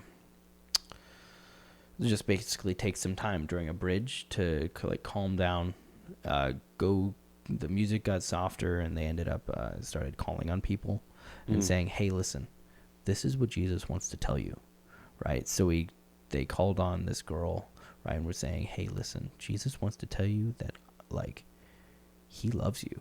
It doesn't matter where you are or what you've done. Like, he loves you, and he's there for you right now. You just have to, like, reach up. And she started just crying and bawling. And then they prayed some more, and then they did a few more. My friend got called on and said, listen, this is what Jesus wants to tell you. You know, never give up. I don't remember exactly what Jesus said to her. But, you know, I remember she came to me. She's like, oh, my goodness, they called on me. They said this. This is amazing. This is exactly what I needed to hear. And I remember praying. I was, like, jealous. I was almost angry. Yeah, I was like, right. why isn't God calling on me? This whole camp, I've been asking, Lord Jesus, speak to me. I don't know what your voice sounds like. I want to know, you know? And I was just, the time ended.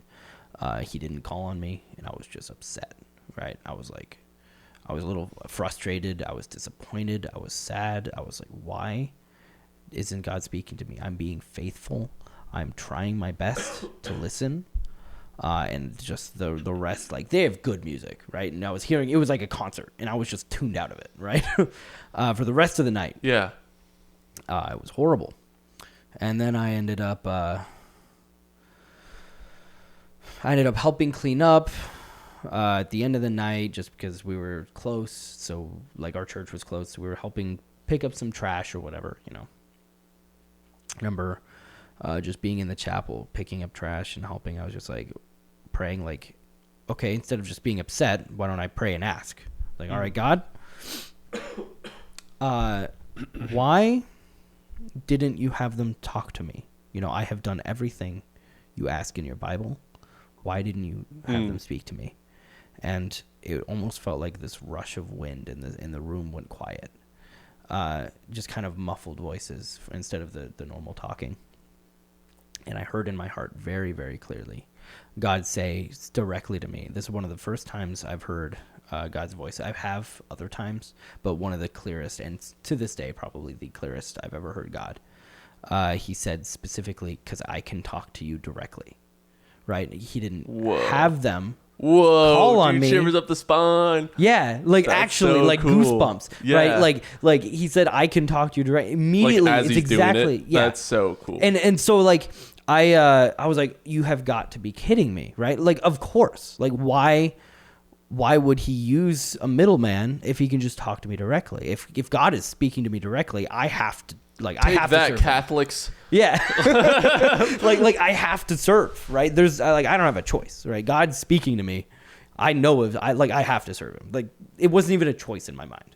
So I went out, shared what happened with like the youth group. They're like, that's good for you, buddy, you know, keep it up. And I was like super pumped. Ended up going to public school the next year. I went to 3 different high schools. That was the second one. I went private Christian for a year, public school for 2 years, and then I went to a middle college. That was like a kind of a college equivalent, like for high school. I did like college classes on campus, but they also counted for high school credits. That's wild. Yeah, which was really cool. That was cool.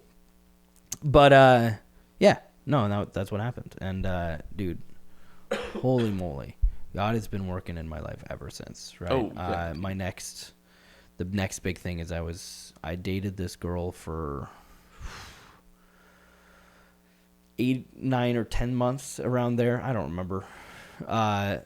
8 sounds right, but it probably was something more like 10. We'll go with 9. Yeah. Yeah. Exactly. Yeah. That's why I said 9. Okay, yeah. Either way, she broke up with me, and she's like, Luke, your emotions are too perfect. And I'm like, thank you. That's wild. I'm like, That's no. a crazy Like, thing. and I was to say like, to somebody. I was like, what are you, like, thank you. And she's like, no, not thank you. This is a bad thing. I'm like, why is this a bad thing?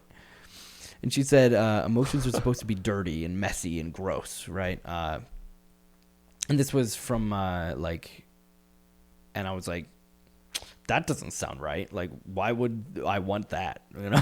Yeah. That doesn't sound good. Why would I do that?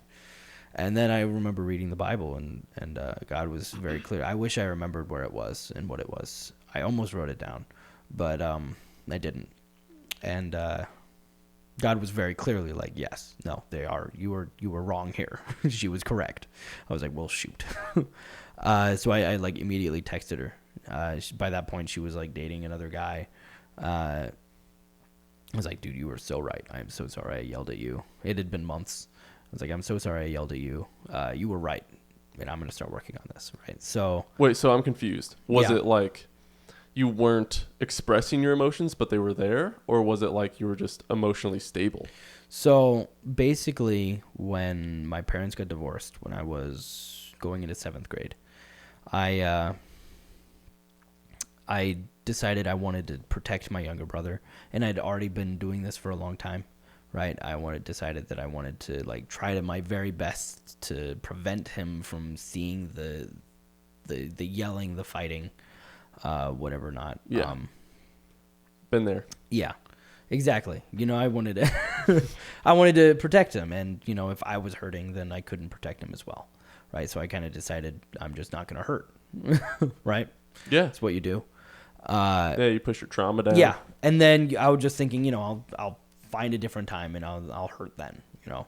But then, you know, they got the divorce, and I was like, okay, well, I have to push it off just a little bit more. Dad has to get back on his feet. Let me help him as much as I can. Mom is all of a sudden without a man of the house, so I got to be the man of the house over there. Yeah. So I did that. So I ended up just kind of shutting off all of that side of me, just the way it worked out. And then I learned about my passion again. I guess I'd kind of always known, but my passion for helping others.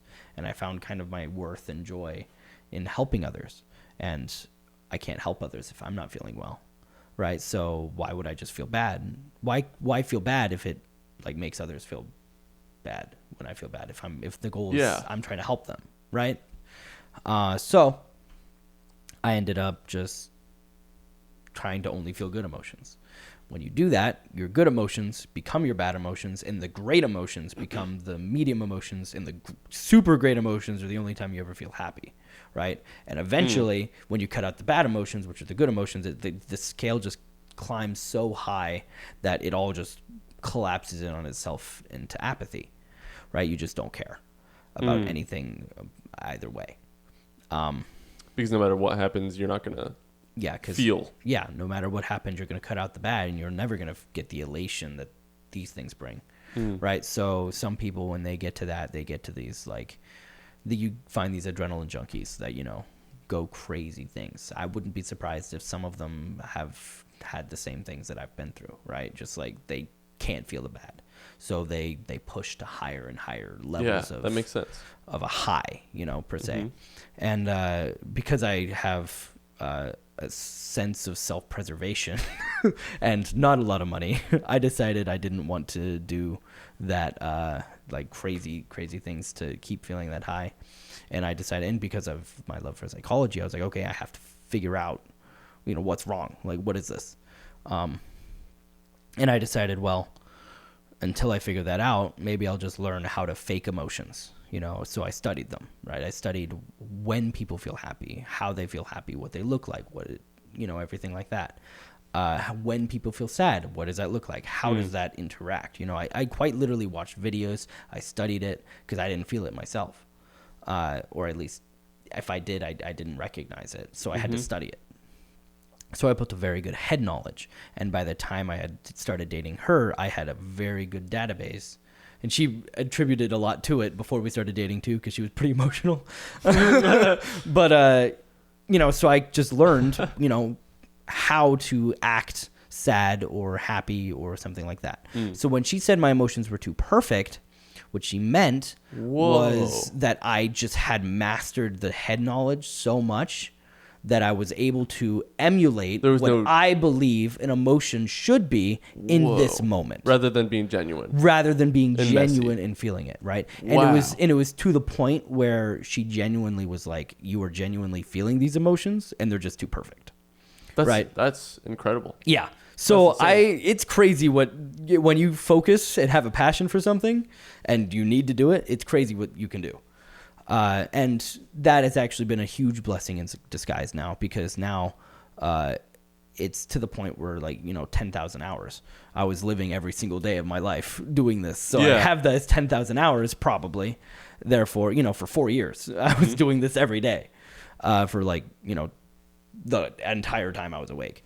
So how can anybody know if you're actually chilling or not? Yeah, exactly. Oh, that became a problem. That became a huge problem. Are you enjoying this podcast right now or no? I'm like, shoot, maybe I gotta. Oh no. So I actually, like, you know, I've learned very well how to interact around different types of people, what to do,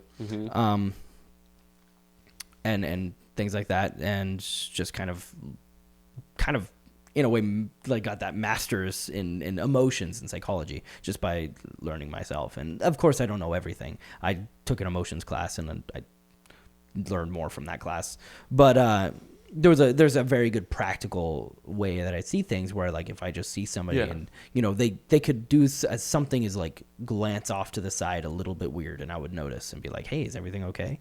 You know, and, you know, there have been multiple times actually where you know, people who are really good at hiding their emotions are feeling something, and I notice, right? I would call it with Abby is the Luke superpower, right? Whoa, the Luke power. You know, I just intuitiously know. What am I feeling right now?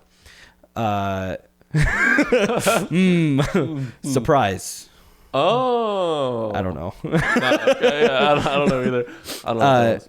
What about right now, as I'm just existing in this conversation? Interested. Okay. Is Yeah, that you got me correct? there. Kind of right. Yeah, I don't know. Now I'm dude. flustered. Shoot. Oh, stop. Yeah, no, what's really funny is Keisha's really easy to read, and Oh, good stuff. because she's an external processor, so she externally processes either with her face or with body Is that what it expressions. is, dude? Sometimes it's with your face, sometimes it's with words. Will Right. and Dylan, those are like the two guys I hang out with most. Uh-huh. They always point it out. Sometimes they'll say something, and I take a moment to think about it, and they'll be like, "There's his face," because Yeah. I like will literally like visually go, and like I'm thinking about it, but Uh-huh. externally, people know what I'm thinking because Uh-huh. it looks like I am. Oh yeah, yeah, yeah, exactly. And they point it out to me. No, I and- didn't know that was like a normal thing. Yeah, no, necessarily. Keisha has the same thing, and I Oh, good quite stuff. literally like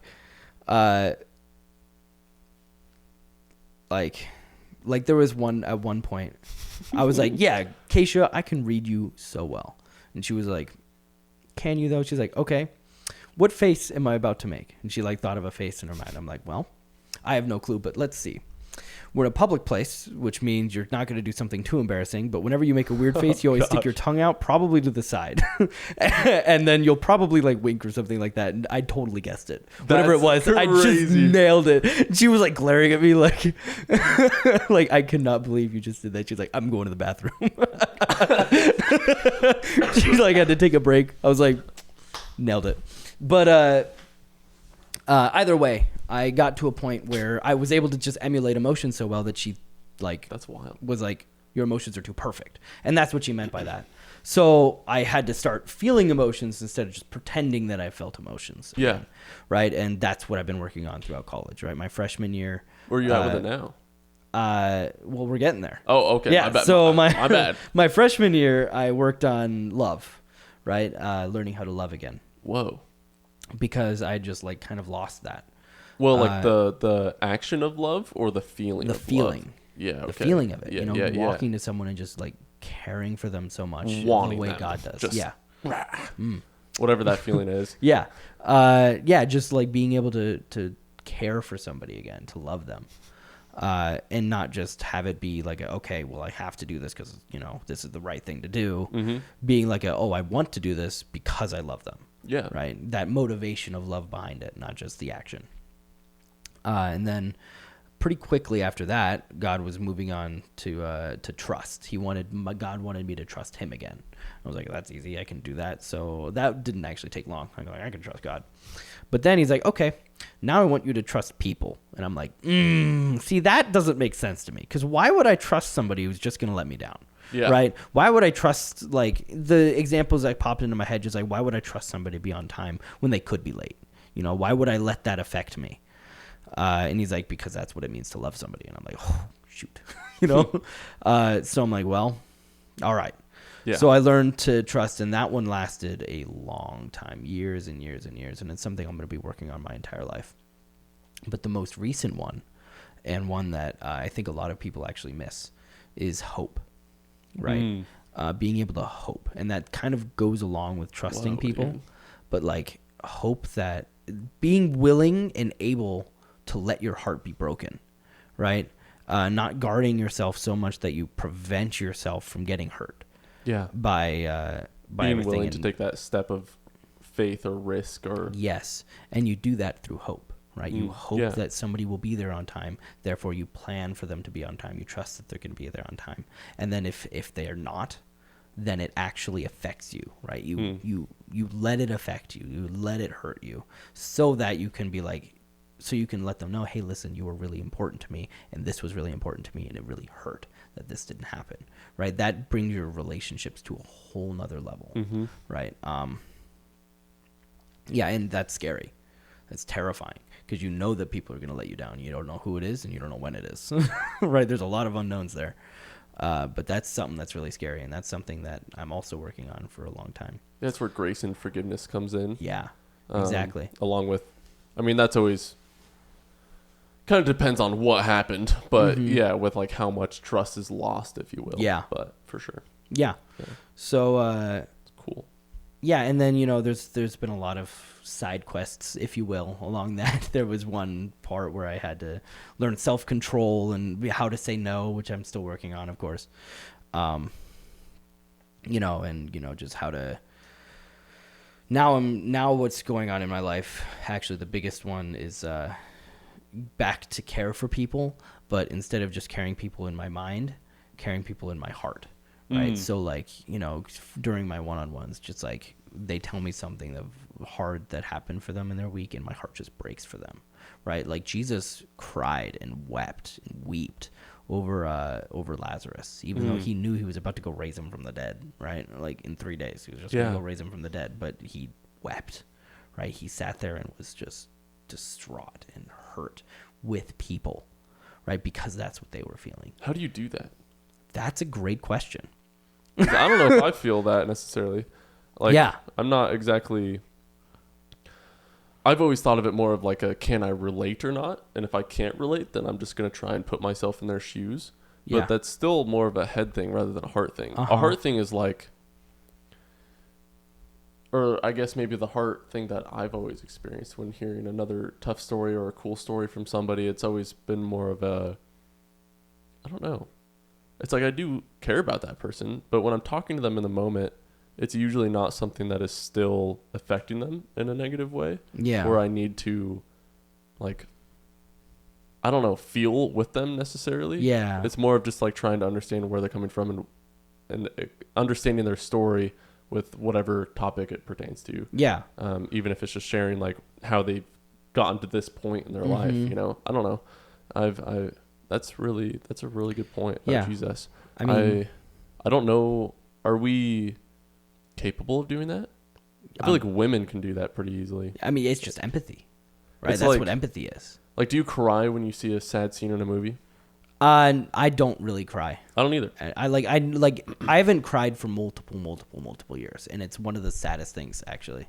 I wish I could cry, but I just don't. When was the last time I cried? It's been a while now. It's probably some like Jesus thing. Yeah. It's probably like last December, actually. Yeah. Yeah. See, I haven't cried I didn't cry when my parents got divorced. I did. I was wailing, dude. Yeah. Yeah. Dude, that's healthy. That's really good. The last time I cried was, I might have cried because like when my dad got remarried, because I knew, okay, this is definitely over now. And I might have like cried a few times then. But I know I cried 3 times in my first relationship in junior year of high school. But I definitely haven't cried in college at all. Like, not once. I haven't cried for a very Why do you think that's time. a bad thing? Well, there was one time where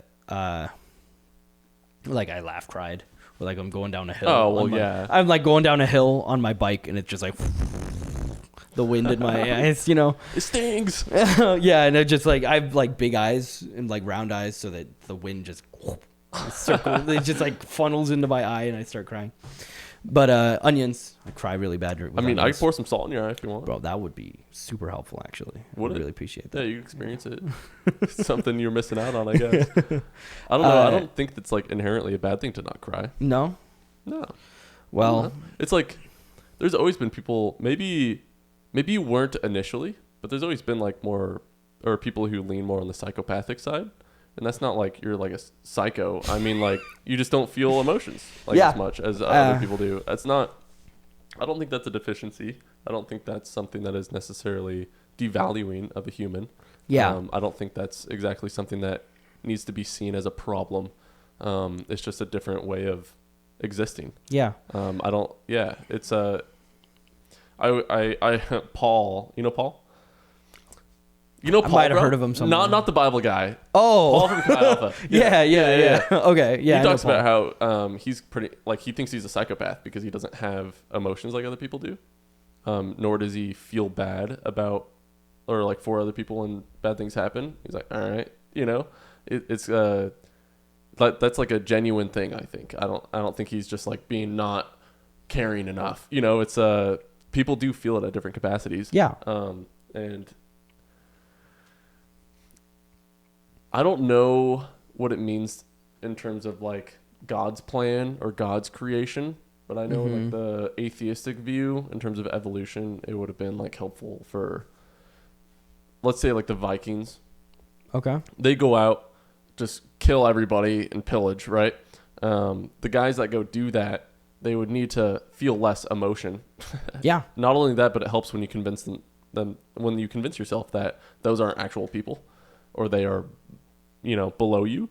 That helps for sure. But when you can go slaughter a village and then come back and kiss your wife and hug your kids, it's like without feeling anything, that's a valuable asset for military. Yeah, but let me have a flip side though. What if like, you are like in a village and there's the person down the street of you did not get a good harvest, or maybe a fire burned their crops and you feel really bad for them. And then so you help them out by giving them some of your food and something, and then they help you out later by giving your food because you have compassion for each other, and you both thrive together instead of anything symbiotic relationship.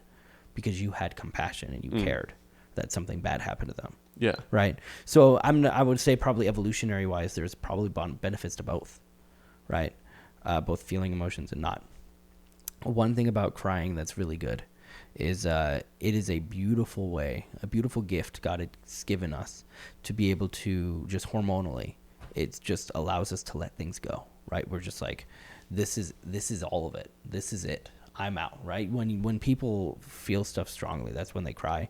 And that's just a wonderful way to be like, this motion is not mine anymore. I'm done with it. I'm letting it go, right? And sometimes that relief is what brings on the crying, or even just like it's so heavy that you have to let it go. That forcing of whatever that is actually really helpful and can be extremely useful in a lot of different ways of being able to feel things, and just letting them go. There's also like a surge of dopamine or serotonin. Like, how when people are like sad cry, there's always like, they always start laughing after. How that's like if you haven't noticed it, you will now. Like, because, and the reason for that is because there's a ton of like dopamine that happens, right? Yeah. It's your brain just gets absolutely flushed with just these happy hormones. Crazy. Because that's what happens, right? You let it out, you let it go, and then God quite literally designed you to like feel good after you do that. Crazy. Right? Because crying is such a beautiful, wonderful thing. I think probably hot take. It's like some people skateboard better than other people, or some people play basketball better than other people, or dirt bike better than other people.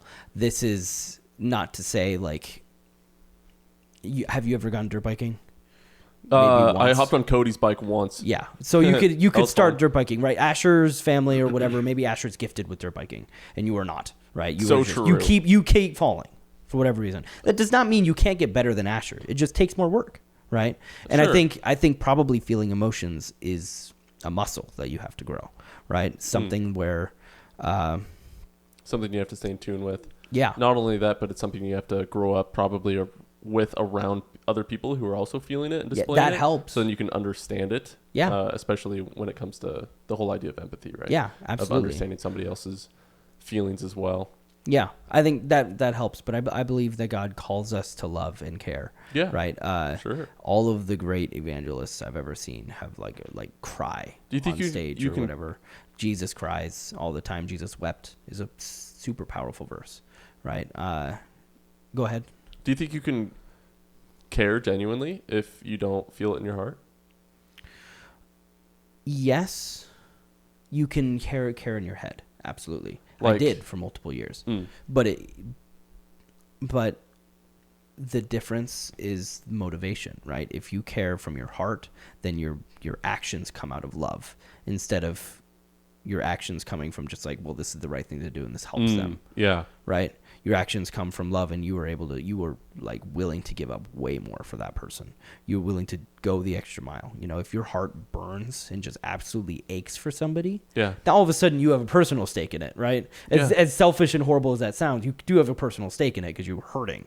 So you have to go out and help and it gives you more of an ability to go out and help, and you're just going to give up more, right?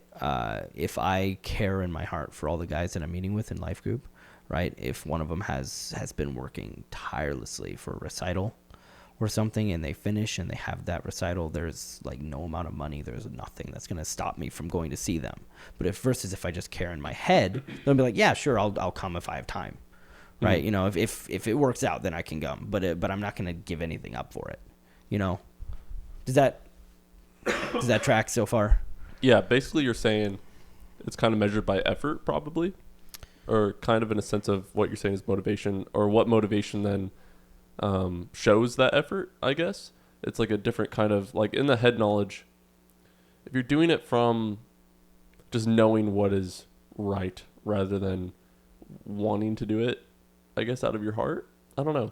Yeah. It's like, I don't know if that, I guess it feels less real, but I don't know if it should to me. What do you mean? What do you mean by real? Maybe because if somebody goes into the head knowledge of it, they're still being selfless in the manner of putting their own time aside, their own desires aside to go and show that person that love, if you will, right? Yeah. By putting that effort forth with their actions. Now, with their doing the same thing but with your heart may feel more real in the sense of you're sharing it together. I don't know. Maybe that's the only difference, is one of them, they're both real, just one you are sharing in the experience. Yeah. But does that devalue then the other one where you're not sharing in the experience? Well, or maybe there's a time and place for both. I mean, yeah, I mean, you will, how I see it, the head knowledge also has its benefit too. If you care in your head, if you care in your heart, but not in your head, then you're not going to do anything, right? If you feel for somebody, but you don't like, I'm not really sure, because I'm very much of a knowledge-based person. So Yeah, I've never same. been in that situation. I think. But I do imagine it's possible to feel like pain for somebody, and then just like not care in your head about it, but you just like are around them and you feel pain about that situation. I don't know. Does that? It seems like that could happen. And when you don't do that, you're not going to do anything. Yeah. Even though you'll want to do something, you just are not going to do it. Right. Here's the thing. So you kind of have to have both in order to be most productive. Maybe. Here's an example of maybe how they're both important and how it's good that different people have different strengths in them. Where my brother and I think this is maybe what I shared about at pre-year retreat with my father, where we got him moved over to Boise, away from his mom, my grandma, stuff like that, which I don't know if I've ever shared that on here, but I would be totally down for that, except it's kind of a long story and it distracts me from my point. The point was, my grandma was going through some heavy emotions. Yeah. She was going through it because she came to the conclusion that she cannot help her son. Yeah. Which is an awful thing for a mother to go through. And in that moment, Jeremiah, we've talked about it a lot. It was really cool to reflect on it together, where Jeremiah, throughout our entire life, anytime we're together, he is usually the one to take lead, if that makes sense. Okay. I'm more of the support behind him. Yeah. Or when he can't say something, I say something. Yeah. You know. But for that entire experience of, okay, the family's in shambles all of a sudden, we need to go pick up the pieces. Yeah. My brother, he found himself, he's always been more on the emotional side, where he's been able to feel those feelings, if you will. And he got angry.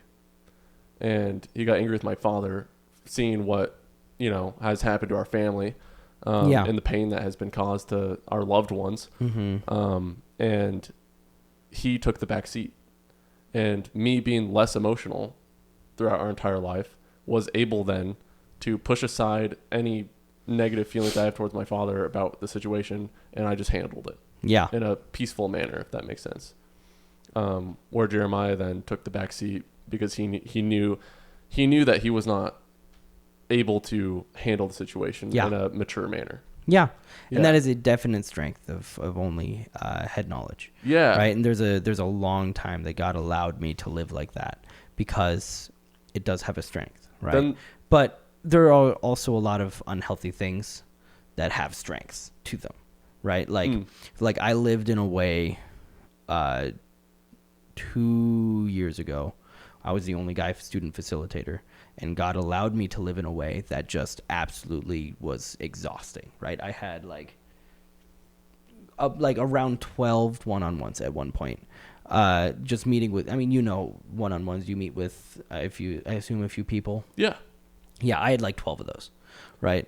Brutal. That's a lot. Like the entire That's a school lot. year. The entire school year. So I just lived That's 12 hours a go. week. I went to every single event that Chi Alpha had, every single thing. My grades dropped hard. Oh. But yeah, God gave me some good tutoring and I was able to help, right? So there was a lot of like God with that, but he allowed me to live in that unhealthy way because that's what Chi Alpha needed, right? That's what we needed as a community to grow. And then I tried to do that the next year, and God's like, yeah, I'm not supporting this time. You are going to have to learn how to live and act in a way that is healthy, that doesn't push you past your limits, and that keeps you being able to rest and being able to be there 100% for every single person, right? Instead of just 50% all the time. He's like, I'm not supporting that anymore. I'm like, okay. I'm here to learn that, right? So I had a part of my life that was unhealthy, but I was still able to use it for God's kingdom. And then God is like, no, you're not going to use that for God's kingdom anymore. You're going to become more healthy. And I think it's very similar. I think God definitely used my head knowledge for a lot, right?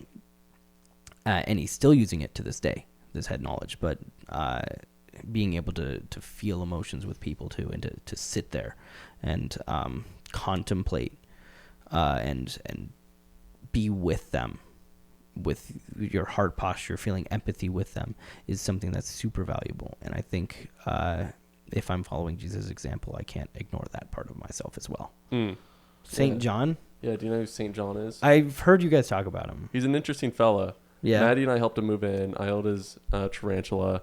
Oh, right. Yeah. He is very fascinating to me. He's one of the most outgoing guys I know. Really? Yet he has a very intense background, and it explains. I've met up with him a few times. Yeah. And we want to meet up more, because he seems like, for some reason, he trusts me. I don't know why. It's the bald head. That's what it is. But it's been, yeah, maybe, dude. He met me after I shaved my head, so he's never seen me with a full head of hair. Yeah. Well, he's missing out. But it's been really fascinating. Yeah, he is, dude. Go bald, bro. Yeah. Trust me, you will not want to go back. Anyways, he grew up kind of Mormon, kind of. It's kind of complicated. It's really complicated. Okay. But so he has a huge head knowledge of the Bible. Yet he is not a believer. He does not believe in Jesus Christ, right? Interesting. He believes Jesus is just a great mentor. Well, that's actually a common Mormon belief. That Jesus is just a prophet. Yeah. So it's been very fascinating and challenging even talking to him, because he has very well thought out reasons for why he believes in the things he does. And there's a lot of things that he says that, I wouldn't know how to rebuttal, if that makes sense. Yeah. Even like, I'm not trying to preach to him or rebuttal in that moment. Just be like, you're wrong, actually. But actually, yeah. that's not what I'm trying to do. Yeah. But, for myself, I want to be able to actually defend my beliefs, like if I was challenged with those questions or ideas, I don't know how I would answer it. Yeah. That bugs me. Yeah. I want to be able to articulate why I believe what I believe. Yeah. That's super important. Yeah. I was challenging somebody else with that, though, because I was talking to them, and he was just saying, oh, yeah, no, I found God through logic. I see God through logic, and that's amazing. And I'm like, that's really good. That's super good. But what if when you get to the point, inevitably, because you will get there, whether it be God tells you to talk to a random person, or God says, you're going to just have to trust me with this. because I said so, right? The classic parent thing that they do. Yeah. You have to get to a point where you just have to be faithful, right? You just have to have faith. And if you only have a head knowledge, that is a very dangerous spot to be, because people with a head knowledge can become like that person. Just like there is no, like, if you know a lot about me, like if you read a book that's just like Luke, right? But that's a good book. You know, sure, it might be, right? I don't know. But you know, if you just read, like, yeah, or you're talking about Bible Luke. Yeah.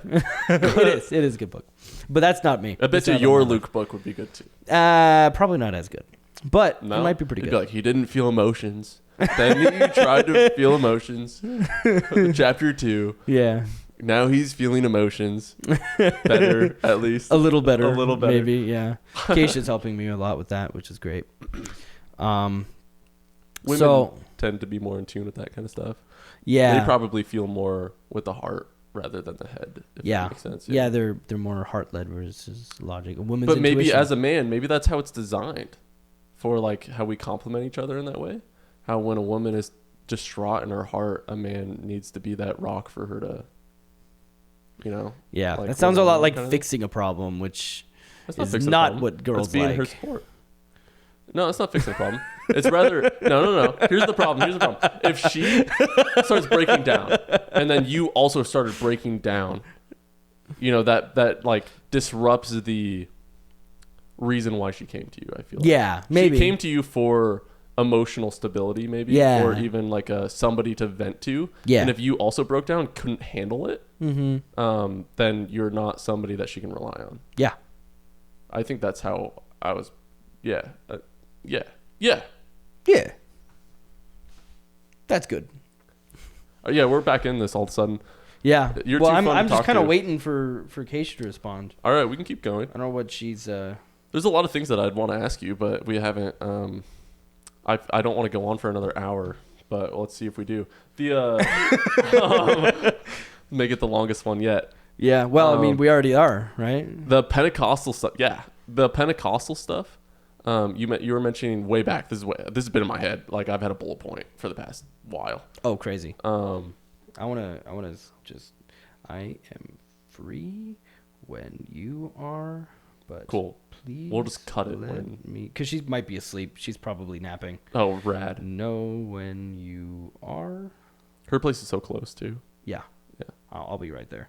Good stuff. I am still in the podcast, but we have over 3 hours, and that is plenty. This is gonna be a fun one to edit. Yeah, no kidding. Gotta re-listen to this. We're just making this more work for you. Yeah, it's good. Layer it on, brother. Okay. Oh, so just kidding. She's calling. Oh, all right. Well, let me answer this real quick. Hello? I'll just have to have you back on. Hey. Hi. Hi, Matea. You want to be on speaker with Josiah and maybe like 100,000 other people? This is a different channel. Oh, okay. Yeah, there's like 3 people. Oh. Yeah. I just texted you. We have over 3 hours of footage. So we're good. Yeah, no, I have the longest one so far. Matea's may have also been 3 hours. Oh. But she may have been the one that was, I don't know which one. But even though that's raw footage, I don't know which one will end up being the longest. Yeah. Edited. Nah, I mean, he said he has more questions for me, but I'm getting really hungry.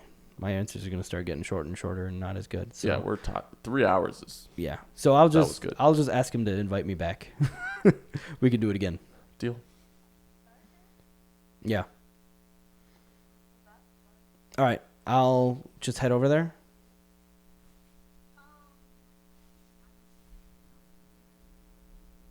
I can also pick you up and we can go somewhere else.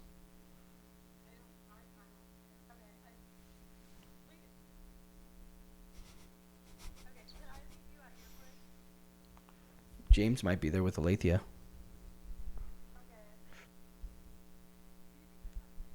Okay. All right. I'll talk to you later. Soon. Yep. Bye-bye. All right.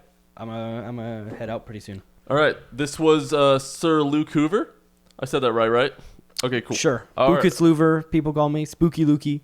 All right, sick. Any last words? God is good. Amen to that, brother. Yeah.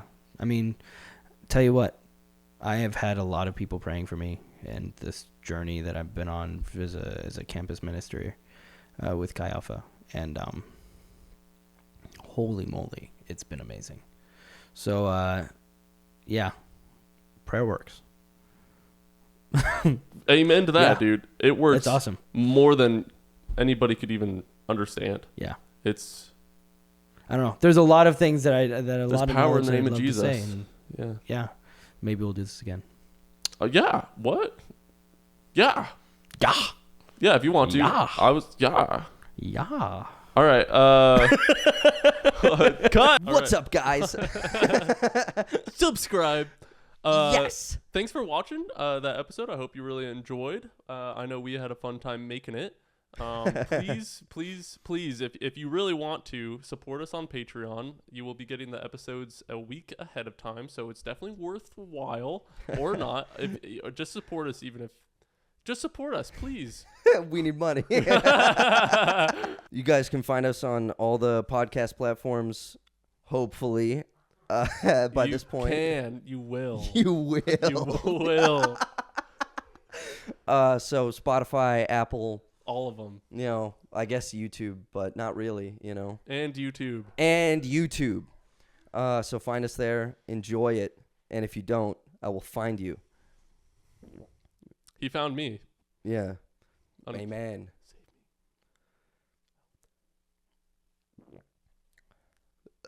All right. I think that's kind of it. Shit. Okay. All right. Off to Denny's. That's a damn good. Yeah.